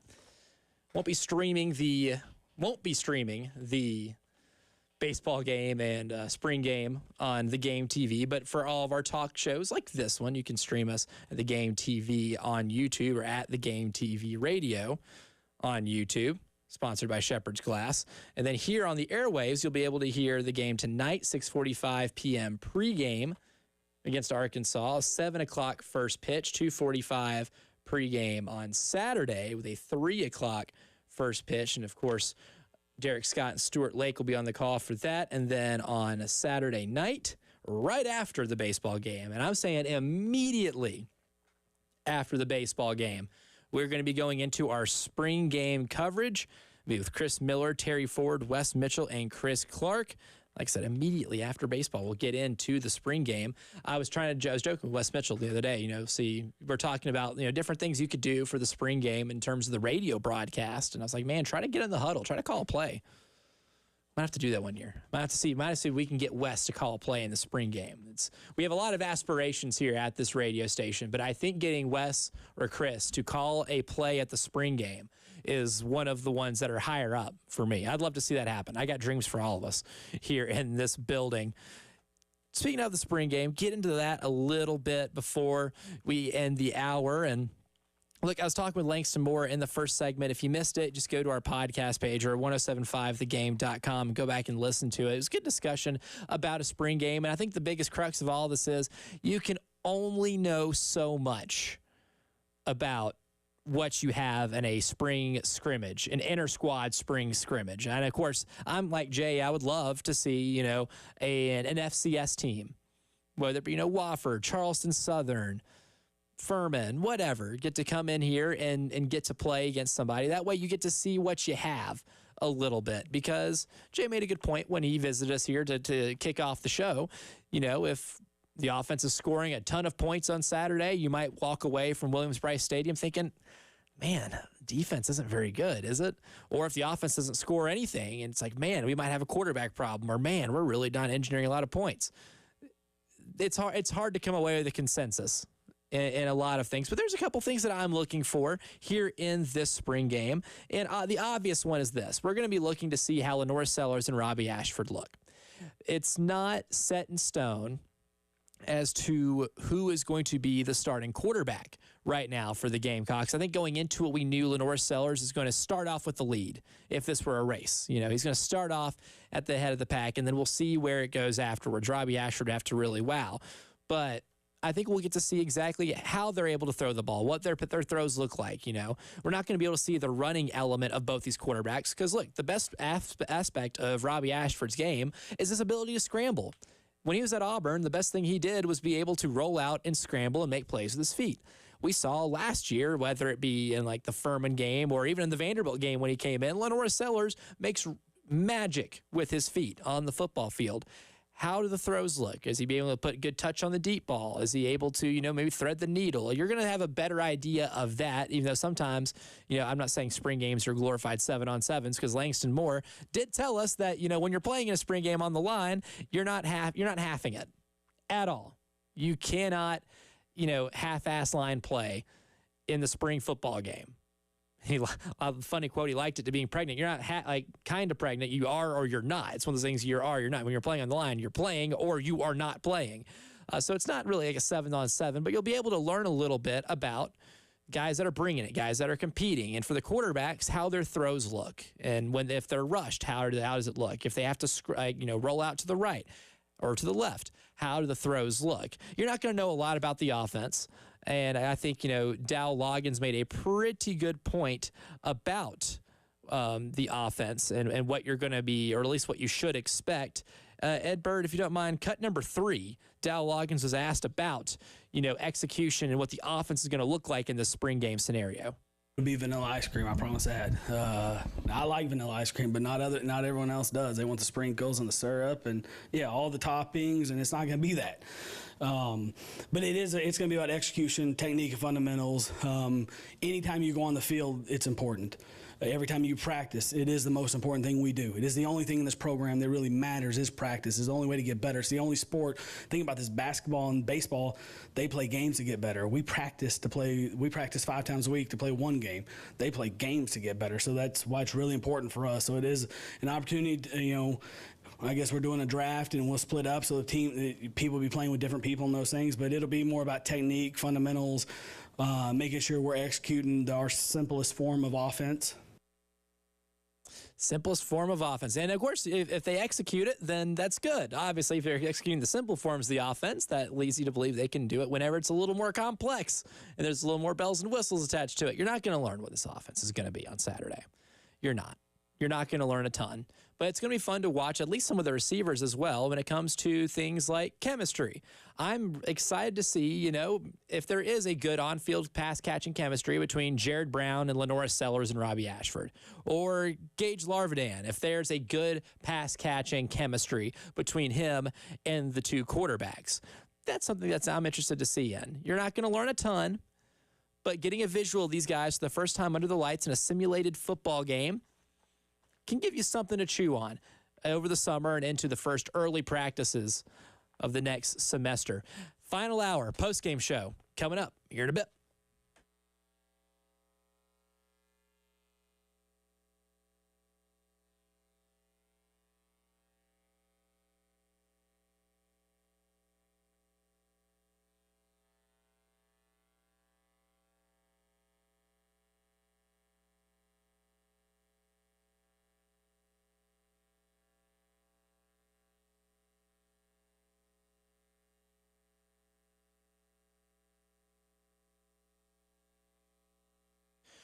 From the WIS Traffic Center, I'm Elijah Campbell. The few accidents to report to you that are causing some issues on the roadways this afternoon. And we'll start in Newberry County. An accident has the right lane completely blocked. That's going to be on I-26 westbound over South Carolina 202 near exit 85.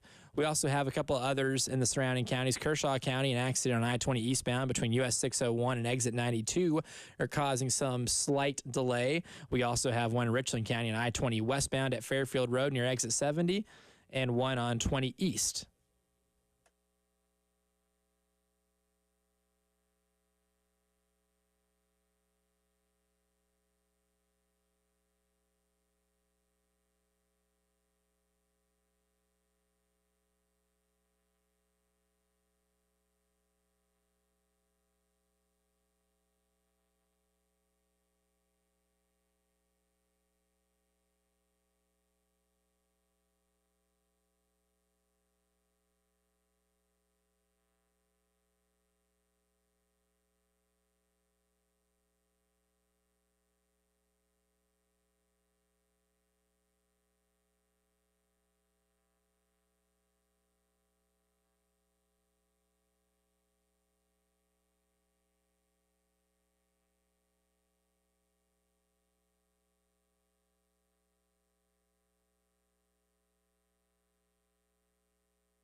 From the WIS Traffic Studios, I'm Elijah Campbell. The few accidents to report to you that are causing some delays on the roadways this afternoon. We're going to start in Newberry County. An accident has the right lane completely blocked on I-26 West over at South Carolina 202 and exit 85, so traffic at a standstill there. In Lexington County, an accident has been reported on Calks Ferry Road at US 1. And in Richland County, we have 3. One on Highway 60 near I-26, one on I-20 westbound over the Fairfield Road exit, that's exit 70, and one on Lee Road near Trowbridge Road. The last one we have an accident in Kershaw County over at I-20 eastbound. That's going to be between US 601 exit 92 and US 521.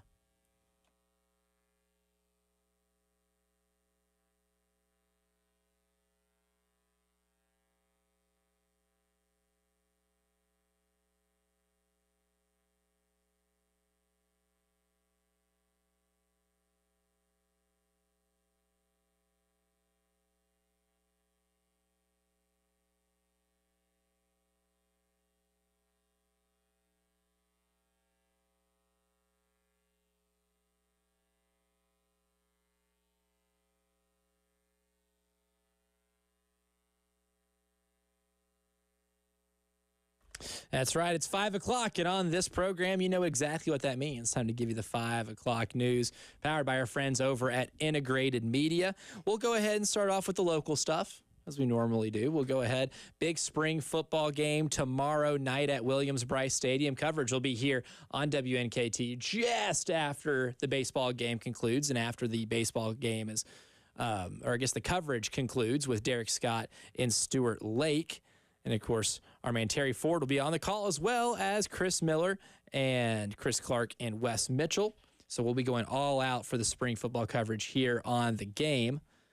Starts at 7 o'clock kickoff. A lot of fun stuff expected there in that game. And we listened, in the last segment, Dow Loggins talking about we're not going to see a ton from the offense in terms of giving away trade secrets, giving away certain personnel packages or certain plays. They're going to keep it very vanilla.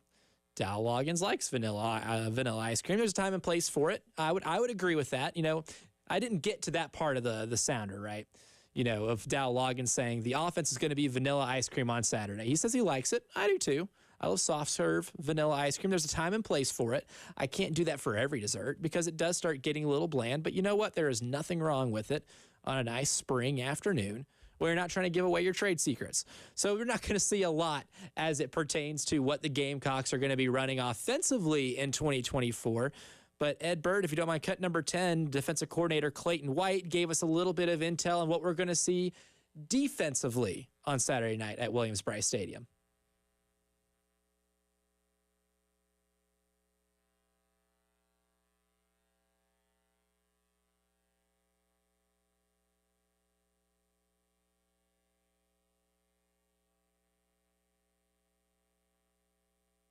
Some technical difficulties. Tomorrow night, 7 p.m., Clayton White did mention, a possible 50-50 split on defensive schemes. I don't know if we have that yet. Ed Bird, cut 10. Is that going to come through? Minor technical difficulties. Live radio. Yeah, we're definitely going with the flex nickel. It's definitely 50-50, right on the nose. You know what I mean? So we've done a good job this spring of sprinkling both of those in. There were some days, depending on who was practicing. One, it may be more 3-3-5, maybe more 4-2-5, depends on the personnel, like always. But today was probably a 50-50 day. I mean, that's one of the things that we felt like we ended the season with. We want to kind of always do what's best for the team. So, yeah, you'll see a bunch of different defenses out there. While Dowell might not be giving away too much, I think there's going to be a little bit of experimentation from Clayton White and the South Carolina defense. So something to look forward there. I know, obviously, in terms of what we learned is going to be limited, but it will be fun to see exactly the types of defenses being thrown out by Clayton White and the South Carolina team. So tomorrow night, 7 o'clock, the spring game over at Willie B. We'll go ahead and give you a nice update at the RBC Heritage over at Harbortown Golf Links right now. Our man Jay Phillips has been out there trying to send video. We've been able to get through it to a lot. He watched a lot of the good practice putting sessions and was able to watch Rory McIlroy, who's had a pretty solid day so far. But right now, we have a 4-way tie for first. Jay mentioned it. There's a lot of low scores with the lack of wind and honestly the ideal weather conditions. It's kind of made things ripe for good golf scores. And today, led by Tom Hogue, who's at 11 under right now, but shot 7 under today for the day. He's through for today. Shot a 64 to get himself in this 4-player cluster for first. Sepp Straka's at 11 under as well after his 6 under par shooting day. Colin Morikawa had a fantastic afternoon as well. He's at 11 under. And the guy who was at first at the end of yesterday, JT Poston, slow start, but he's at 3 under right now through 17. He's got one more hole left. So if he birdies 18 here, he will end up going into the clubhouse as the leader going into Saturday. But a lot of high scores. And then, of course, one stroke behind all of them, Patrick Rogers at 10 under. Jay Phillips' man, Ludwig Aberg, who had a fantastic run at the Masters last week, he is at 10 under. He's done today. And Canadian Mackenzie Hughes is at 10 under, shot 5 under today to get himself into contention. So we have 4 players tied for the lead at 11 under, and then 3 at 10 under, just 1 stroke back. Also in contention with 9 under par is Patrick Cantlay, Sahith Theegala, and those 2 are at 9 under. And Scotty Scheffler, the Masters winner, is currently sitting at 8 under through 17. So he can get himself within 2 strokes at least here on this last hole on 18. Something to look for as well. Rory McIlroy today shot 3 under to put him at 7 under on the afternoon. So look, if anything, because of the conditions, because of the course, and maybe some guys are riding, that wave of momentum after the Masters. Someone like Scotty Scheffler certainly can be. It's resulting in a lot of really good scores today so far. So an impressive showing. We're really going to have an awesome weekend over at Hilton Head in terms of just really competitive golf. We're steamrolling into a pretty good finish there so far. Some other news here in the 5 o'clock news, some more NCAA news. Adam Rittenberg from ESPN reports that the NCAA approves helmet communications for FBS games. So he says, quote, college football is adding helmet communication for FBS games, 2-minute timeouts at the end of each half, and other changes were approved this week by the NCAA's Playing Rules Oversight Panel. Games featuring FBS teams will give each the option of using coach-to-player communications through the helmet of one player on the field, designated with a green dot on the middle of his helmet. Several teams used helmet communications during the most recent bowl season, but it will now be an option for every game in the sport's top division. And, of course, like the NFL, the player communication radio signal is going to cut off with 15 seconds left on the play clock or the snap of the ball, obviously, whichever comes first, just like they do in the NFL. And, look, it's about time we did something like this. The technology has existed for, 25, 30 years to be able to do this. And I think there was no better microcosm of the need to be able to put helmet communication with coaches and players after we had an entire quote-unquote sign stealing scandal last season regarding Michigan. The funniest thing when talking about that scandal was how archaic it was. Yes, we're talking about stealing signs. Yes, somebody's using, technology when they're not supposed to steal signs. But you know how we could avoid any type of signs being stolen, I guess, is if you put radio communication in the helmets. The NFL's been doing it forever. You know who doesn't have their signs stolen? NFL teams, NFL coaches. You know who doesn't have to worry about signs getting stolen? NFL teams, NFL coaches. It's a problem we've been able to fix for 25 years, and I found it pretty comical, last season at the end of the year when we were going into bowl season, that they're going to experiment in these bowl games with helmet communication, coach to player helmet communication. There's no experimenting that needs to be done. You have a sample size. You have a 25 to 30 year sample size in the NFL. And quite frankly, these FBS football programs make a ton of money to where it's not going to be a cost thing. It's never been a cost thing. Why? We've been doing hand signs and hand signals and the poster boards that have all the weird pop culture references that are supposed to mean certain things, formations, plays, whatever, defensive coverages, you name it. Whatever it is, We've been using incredibly archaic methods of relaying messages out to a football field. With the technology that has existed in the last 25 to 30 years, I see a story like this on April 19th of 2024 and saying, where was this about 20 years ago? So interesting stuff. So this upcoming season, all FBS teams will have the option to use it. And I think that's an interesting thing we need to look at too. There's the option of using helmet-to-helmet communication. Curious to see if anyone doesn't take the option of having that. If they still choose to do hand signals, signs, whatever, maybe up-tempo offenses still like the convenience of hand signals, but I highly doubt, that they're still going to want to stick to that when a more efficient method has been provided to them. So that's a little insight into, I guess, the future of college sports and college football. But speaking of college football as well, some trouble for Arizona State today. Now we know there are a lot of recruiting improprieties under head coach Herm Edwards, and he kind of dipped out after having to, or before having to really suffer any of the consequences of them. But it was announced today that Arizona State has received NCAA penalties for COVID recruiting, and here's the final verdict: 4 years of probation, a fine, a self-imposed 23 bowl ban, which is really funny because they weren't making a bowl game anyway. Even if they were eligible to make a bowl game last year, there was no way that team was getting to 6 wins. So kind of a fake punishment right there. They had that self-imposed bowl ban. They vacated wins, which is always another stupid punishment, scholarship reductions, recruiting restrictions, booster disassociated from the program for 5 years, and show causes for 4 former staffers for 3 to 10 years. And according to Chris Vanini from The Athletic, the agreed-upon violations committed by Arizona State and 4 individuals during the Herm Edwards era are impermissible in-person recruiting contacts during the COVID-19 dead period, recruiting inducements, tampering, and impermissible tryouts. And apparently, though, there is a final decision still pending on some of them. But that is the official ruling for Arizona State in terms of the NCAA violations caused by Herm Edwards, the former head coach there.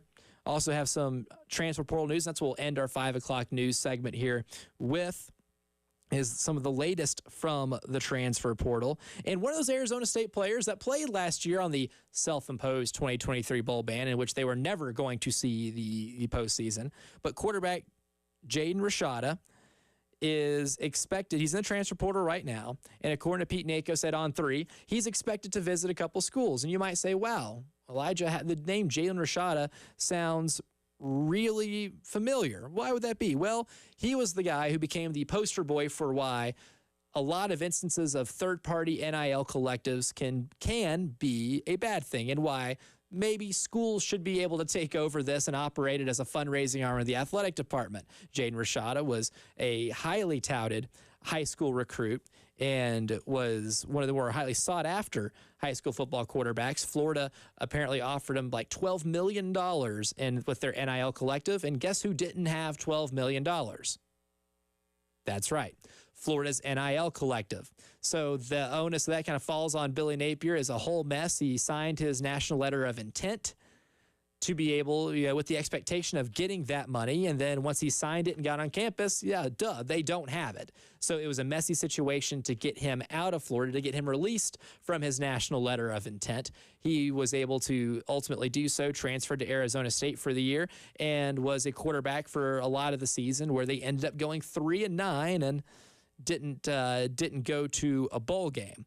But he has received a lot of interest from SEC schools, and according to On3 in that Pete Nakos report, Georgia is the school to watch for Arizona State quarterback Jaden Rashada once he is officially in the transfer portal, which is interesting because, Carson Beck is going to be the presumed starter for this season, but he might have a highly touted player coming in to sit behind him for a year. And if Georgia ends up landing Rashada, it's very possible that for a quarterback who was coming out of high school who was going to play for Florida, might end up at Georgia, keeping the UF to UGA pipeline strong, thanks to Trevor Etienne, who made the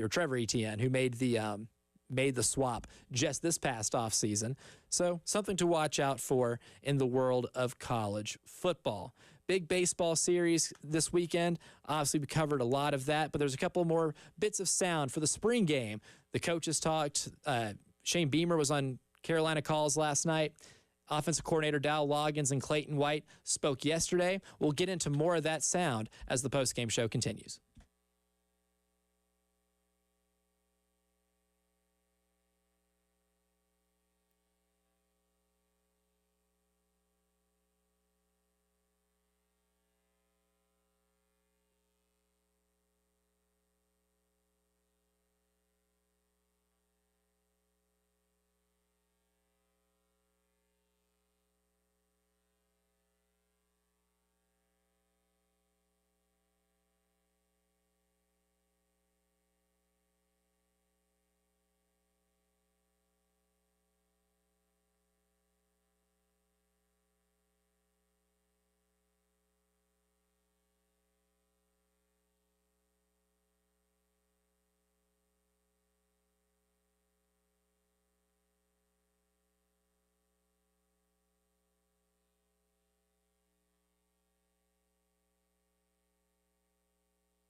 As fate would have it, that right after the 5 o'clock news segment, we get some breaking news during the commercial break. I just had it passed on to me by my man Ed Bird behind the glass that we have a little bit of a change-up for tomorrow. As if you thought tomorrow wasn't going to be busy enough, because there is some bad weather expected on Sunday, there is a doubleheader tomorrow at Founders Park. The first game is going to be 12:45, and then there's going to be 1 hour in between games. So we're moving, I guess game 2 will be at 12:45. Game 2 of the series will be 12:45.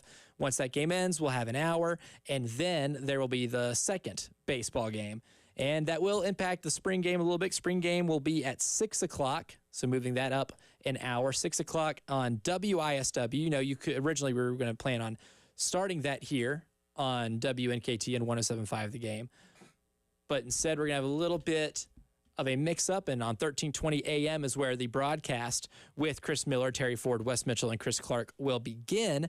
But as soon as coverage concludes with our guys Derek Scott and Stuart Lake at Founders Park with the second game of the doubleheader, we will then switch the coverage of the spring game back from WISW here to 107.5 The Game on WNKT. So a little bit of a mix-up, a little bit of a change-up from what the original plan was. Didn't know weather was supposed to be that bad on Sunday. I learned that right now. Did not expect that, but I guess that makes sense. We'll go ahead. So we'll play 2. We'll do the old Ernie Banks. We're going to play 2 on Saturday at Founders Park. So good day to be at the ballpark for a couple of baseball games and what is one of the more pivotal series of the season for the Gamecocks. But going back to the spring game, discussed, you know, a lot of Dow Loggins clips in that first hour. And, you know, a lot of this is of spring games. This is for coaches more so than anything else. Obviously, you want to simulate, see how players do in a live game scenario. Shane Beamer's been very vocal about how he wants to evaluate players using that type of situation and seeing exactly how certain players respond to that environment. And, you know, Clayton White yesterday at the press conference asked how much stock he puts in the spring games. We cut 12 here, Ed Bird. How much stock he's putting in the spring game that's being played tomorrow.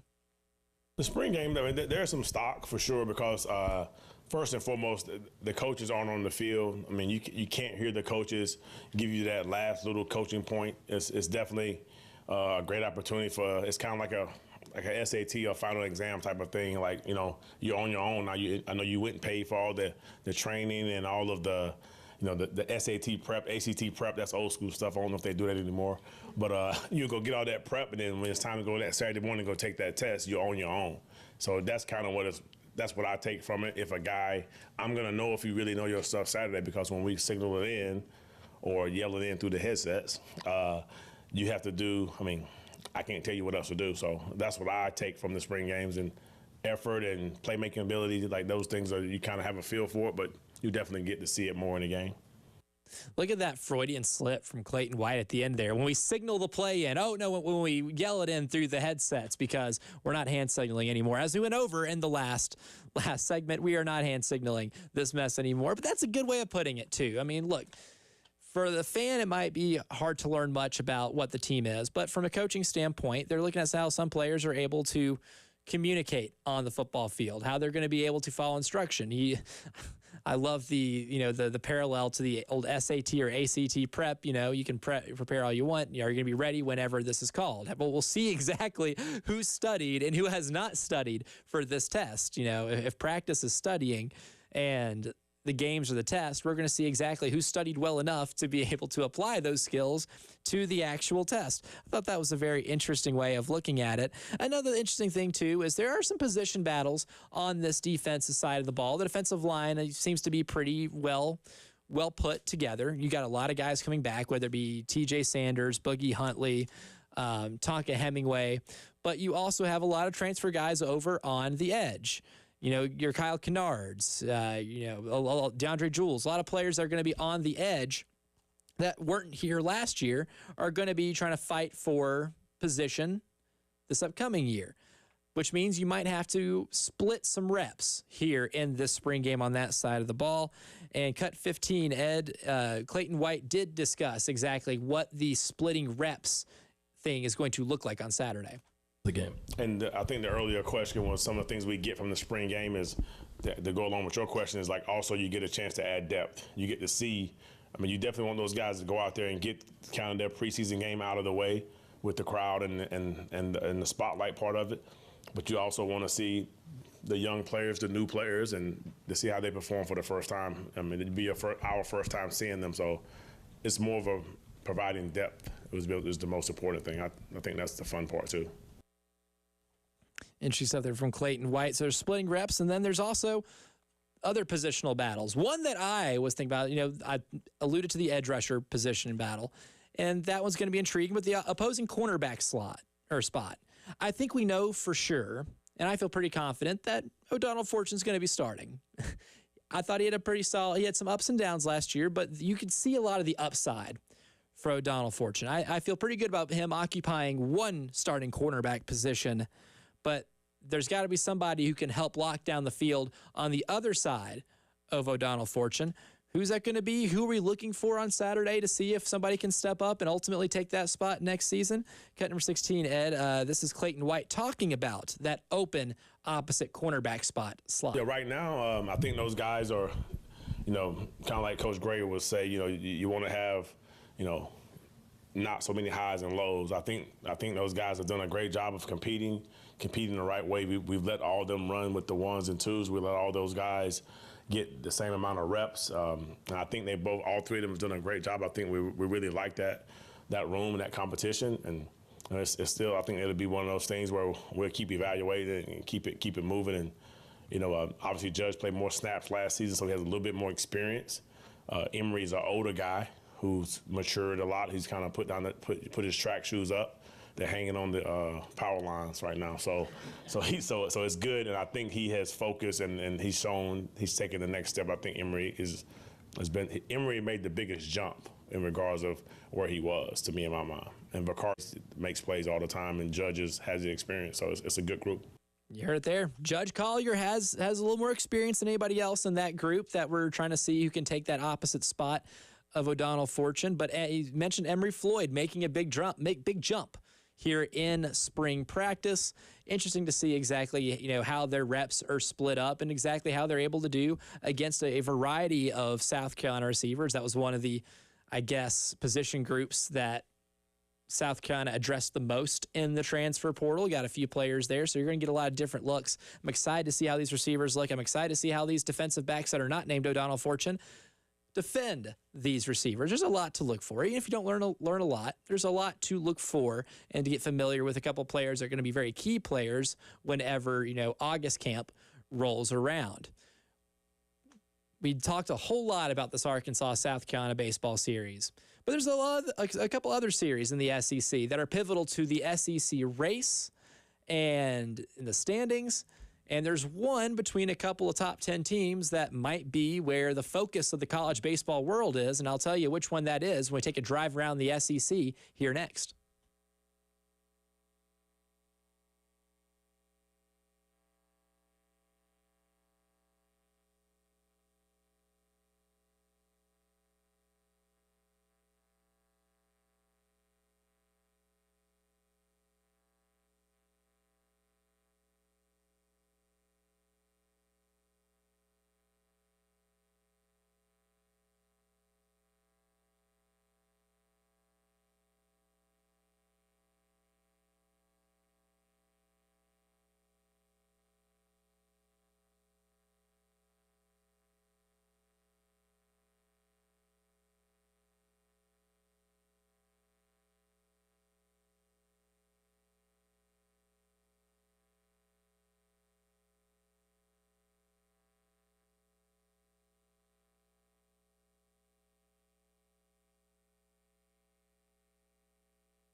From the WIS Traffic Studios, I'm Elijah Campbell with a few accidents to report to you that are causing some delays on the roadways this afternoon.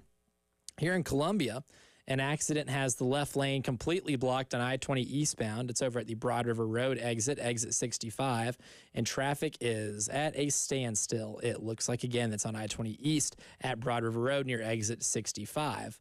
Also on I-20 East, we have an accident between US 601, exit 92, and US 521 near exit 98. That's causing some more mild traffic backup. Back in Richland County, we have an accident on 20 West at Fairfield Road near exit 70, and another one on 20 West at Monticello Road near exit 68. And lastly, an accident has been reported on Lee Road near Trowbridge Road.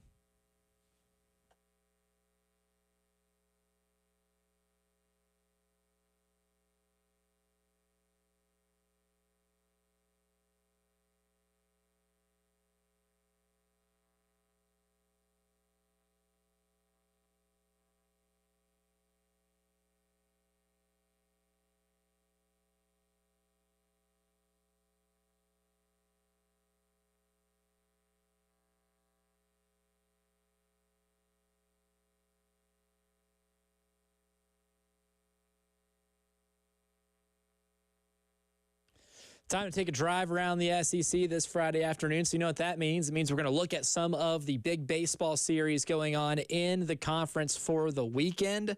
Yesterday, Florida and Vanderbilt got things kicked off in Nashville, where Vanderbilt took down Florida 10-5 to be able to advance to 9-7 in conference play. Florida takes another loss. They are 7-9 in conference play, and for the season, 19-18.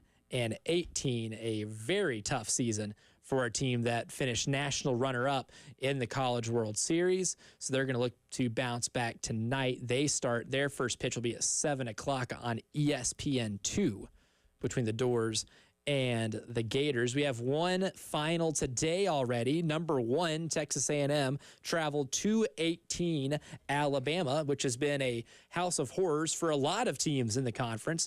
Alabama took 2 of 3 from South Carolina. They took 2 of 3 from Arkansas just last weekend. This Crimson Tide team has proven they can play against anybody at home. But number 1, Texas A&M answers the call. They beat the Crimson Tide 10-5, fueled by a 3-run 6th inning and a 1-run 7th to be able to create some separation. And that was really, almost all where their runs came from. They had 6 in the 5th. They were down 5-0 going into the 5th inning. Had a 6 frame and followed by 3 and a 1, and ultimately that was enough to give them enough runs to win the game. So a huge win for Texas A&M. This advances them to a whopping 34-4 on the season. They are 12-4 in SEC play. That is good enough to be a half game behind Arkansas, who is at 12-3. So a loss from Arkansas, if Carolina were to beat them, would tie Arkansas and Texas A&M for first in the SEC West. Moving along here tonight at 6 o'clock. First pitch will be first pitch on SEC Network Plus between Ole Miss and Georgia. Of course, tonight here at 7, Arkansas, South Carolina can be heard on these airwaves. We also have first pitch of the series between Auburn and Mississippi State. That one's going to be at Auburn. Auburn's only won 2 games in SEC play this year. A tough season for them. Mississippi State at 23-14 and 7-8 in league play. Big series for them to be able to try to get themselves above 500 in conference. LSU at Missouri in the Tigers versus Tigers matchup. This one's going to be in Columbia, Missouri, which, ironically enough, has been a tough place for a lot of teams to play. Kentucky's only lost this season against Missouri. Over there, Missouri 17-21 on the year, 5-10 in the SEC. LSU, on the other hand, 23-15 overall. But the defending national champions are 3-12 in the SEC. That is good enough for them to be only 1 game ahead of Auburn to avoid being in last in the SEC West. And in terms of teams with the fewest conference wins, it is between LSU and Auburn. And LSU, which is, if they fail to make the NCAA tournament this year, fail to make it to regionals, that will be the 3rd straight SEC national champion to follow up that national championship run with a goose egg of a season and a goose egg in terms of number of postseason games they play outside the SEC tournament. It started off with Mississippi State 2 years ago. The next season, they failed to play in regionals. Ole Miss, the year after, they have failed to play in regionals the year after winning the national title. And then, of course, LSU, the reigning national champ this year.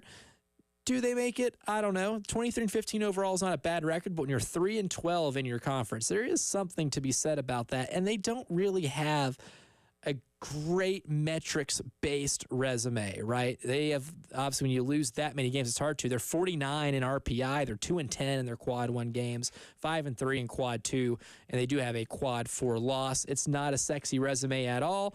And the unfortunate thing for LSU is even if you do get a road sweep in the SEC, which we have seen to be a very tall task, you're not going to get a ton of credit for it because Missouri does not rank very well in the RPI as well. This game, or these 3 games for LSU, rather, would only be classified, not even in the quad 1, because Missouri is 87 in the RPI. That would technically count as a quad 2 series for them. So this really isn't a resume booster. It can only hurt you. So LSU in a really weird spot this weekend. But the biggest series in the SEC in terms of national implications and SEC implications, number 4 Tennessee goes to Lexington, Kentucky, and takes on number 3 the Kentucky Wildcats. This is a massive, massive game. These teams close in the SEC's East standings. Now, even if Tennessee does the unthinkable and sweeps them, that would really only put them 1 game behind Kentucky in the SEC standings. Kentucky been really the surprise of the league. I know a lot of pundits expected them to be competitive and to be really good, but I don't think any of them would have, could foresee them winning 14 of their first 15 conference games. I know I certainly didn't, and I didn't expect them to be number 3 in the country at any point in the season as well. But a top 5 national showdown. Their first game of the series is tonight at 6:30 on SEC Network Plus. So that should be an exciting game. And we'll go ahead and run through the standings real quick again, especially as it pertains to South Carolina. I mentioned Kentucky's first in the SEC East at 14-1. Tennessee is second at 10-5. 1 game behind the Vols, or the Vanderbilt Commodores, at 9-7. They have Florida in town. And then you have South Carolina at 8-7. Georgia is sitting at 7-8. Georgia plays Ole Miss this weekend. And then Florida sitting at 7-9. Missouri at 5-10. And then in the West, Arkansas is in first by half a game against Texas A&M.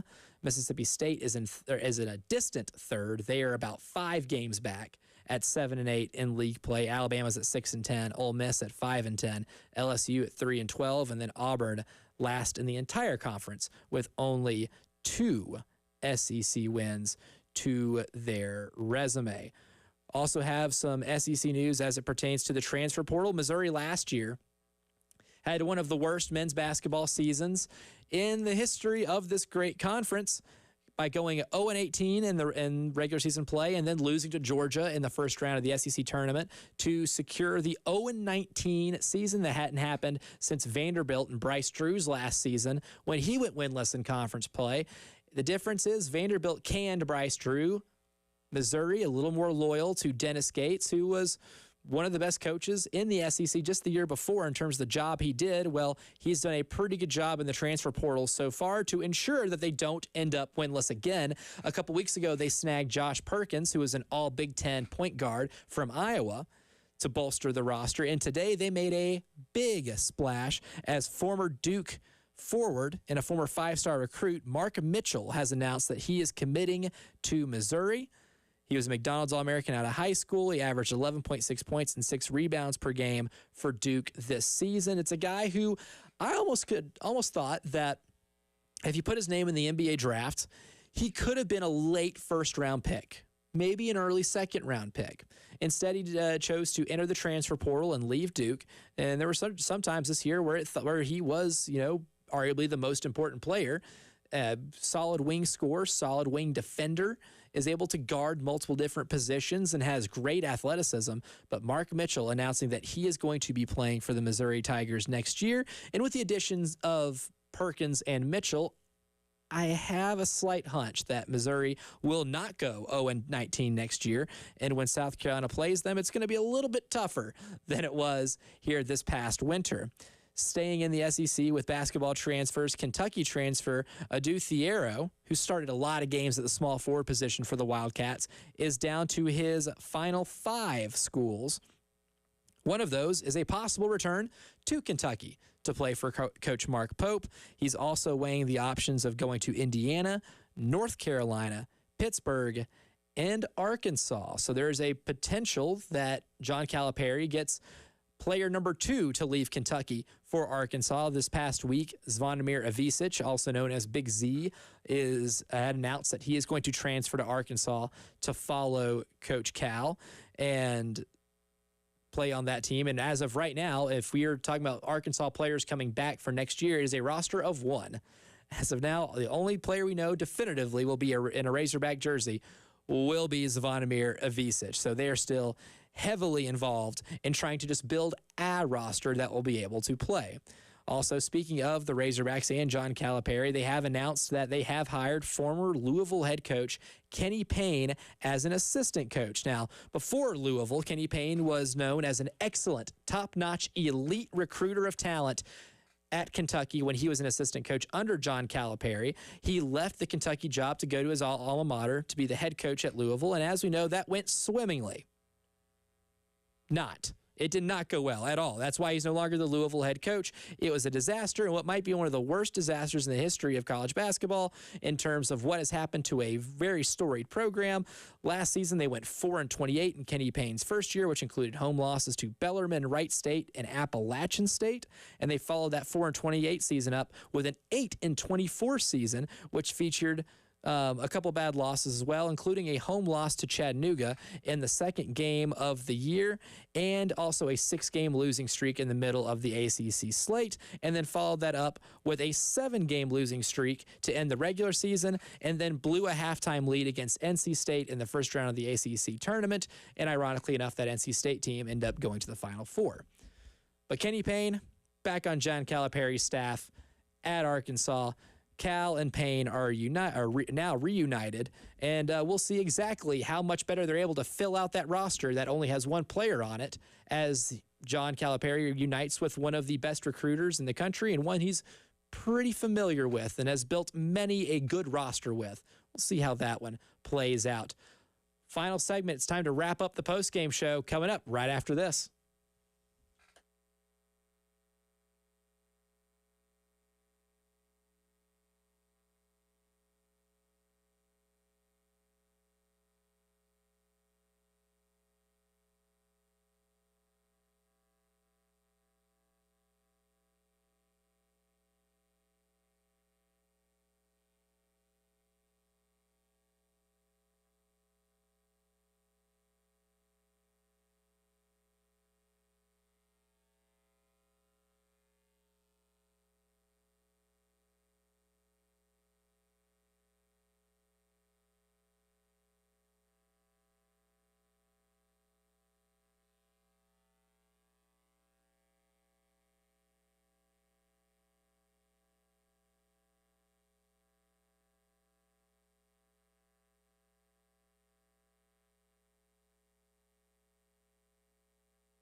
You know, when we talk about things like NIL and the way to be able to compensate players, we oftentimes associate that with a lot of Power 5 schools, right? Like NIL is a huge part of the discussion of South Carolina football and basketball, baseball, women's basketball. It's a huge part of the discussion that, you know, got John Calipari to Arkansas. Was part of the deal was, hey, we're going to invest $5 million into NIL, $8 million into NIL to be able to help you roster build. We're talking about like SEC schools, Big Ten schools, schools that, you know, are able to have pretty deep pockets are the ones that help the rich get richer in the world of collegiate athletics. But there was some interesting news that came out today that I didn't get to in the 5 o'clock news, but we're going to wrap up the show with this because I found this to be incredibly interesting because of because of the schools we talk about when it comes to NIL. There is now a group of 5 school that will become a major player in the NIL landscape. There's a group of 5 school who isn't maybe a traditional powerhouse in a lot of sports, but can become a team that is very fascinating. This is a team that will now have NIL capabilities, or school rather, that will now have NIL capabilities in the American Athletic Conference that could rival maybe some of their in-state peers in the SEC, or maybe some of their other Southeast regional peers in the Big 12 or Big 10. That group of 5 school that now has an incredible amount of NIL capability to work with is Memphis. On3 yesterday, reporting that the Memphis-based Memphis-based company, FedEx, you've probably heard of them. They do a lot of work. Not a small company. They do a pretty good job with the whole logistics thing. They've announced that it's committing $25 million over the next 5 years to Memphis's NIL efforts. This is from a Pete Nako story on on3.com. Quote, "It's a monumental moment in the history of name, image, and likeness, believed to be the first NIL corporate sponsorship that serves an entire athletic department." And this can set a pretty good precedent, too. Look, here's the thing. Crowdsourcing your NIL is always a bad idea. We did a poll during the football season last year when, South Carolina in football went 5-7, and we asked, Carolina fans, does it make you more or less likely to donate to an NIL collective after a season like this, or when players start to leave? Because South Carolina had a nice influx of players leave in the transfer portal for different opportunities, most notably Juice Wells, who went to Ole Miss, who has famously really upped their NIL game over the last few years. And a lot of people said, no, they're not encouraged to be able to donate after they see a lot of these players leave year in, year out. And I get it. Fans shouldn't have to crowdsource this thing, man. The schools are the ones that are making the money off their football, basketball, baseball programs, you name it. They're the ones making the money from that. The money should come from schools or corporate partnerships, because Lord knows these schools have plenty of corporate partnerships that help out with a lot more than just putting, a name on a stadium or a scoreboard. There's a lot of money involved in that type of stuff. But now to be able to get them involved in the NIL space is a game changer. It's going to change the way a lot of business is done in collegiate athletics. And for the first one to be at the University of Memphis, I find to be fascinating. Because 48 hours ago, if no one really talks about, NIL capabilities and Memphis Tiger football. Even Memphis Tiger basketball. Penny Hardaway has done a hell of a job recruiting at Memphis, but kids want to play for Penny Hardaway. It makes sense. He's not having, they're not dropping bags to get Javon Quinterly. But they were able to do it because Javon Quinterly, a former Alabama player, got to play for Penny Hardaway, an elite NBA point guard in his time who has, serious connections to the NBA. But now he can use that to entice players along with a fat NIL package. We're going to see exactly how much this affects, this FedEx and University of Memphis corporate sponsorship affects the rosters they're able to build in football and basketball over the next few years. Because obviously in the American Athletic Conference, I'm telling you right now, schools like North Texas, University of Texas, San Antonio aren't going to be able to compete.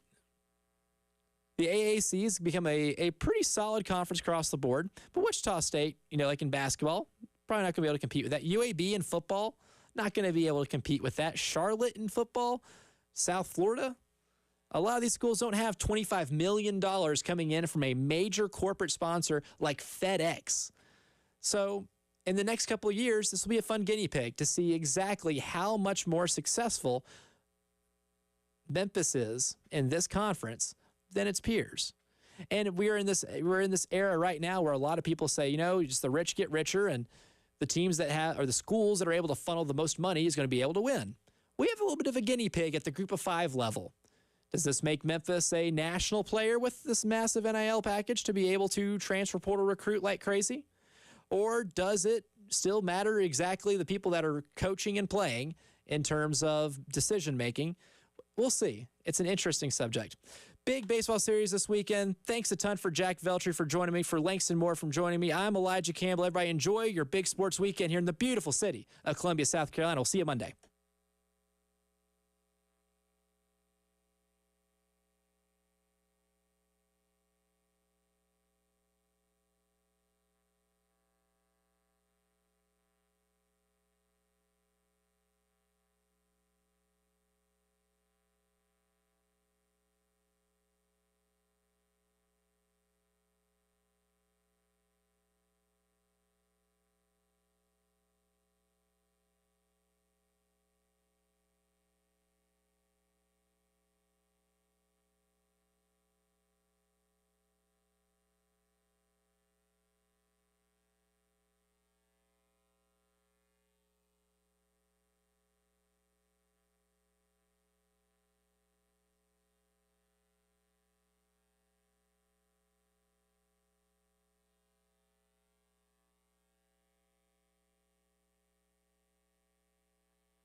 From the WIS Traffic Studios, I'm Elijah Campbell with a few accidents to report to you that are causing some delays on the roadways here in the Midlands. But first, we have some good news, and that's that a lot of accidents have cleared up. The one on I-26 westbound at South Carolina 202 has been cleared, so traffic moving smoothly through there. And A couple on 20 east and westbound. One on 20 east at Broad River Road near exit 65, and one on east near Bush River Road near exit 63. Both of those are cleared, so traffic's running pretty smoothly through there. And on 20 west at Monticello Road near exit 68, traffic running just fine, but we still have a couple in Lexington County that have caused some issue. One at US 378 at US 1 near West Main Street, and lastly, one on US 321 at Charleston Highway.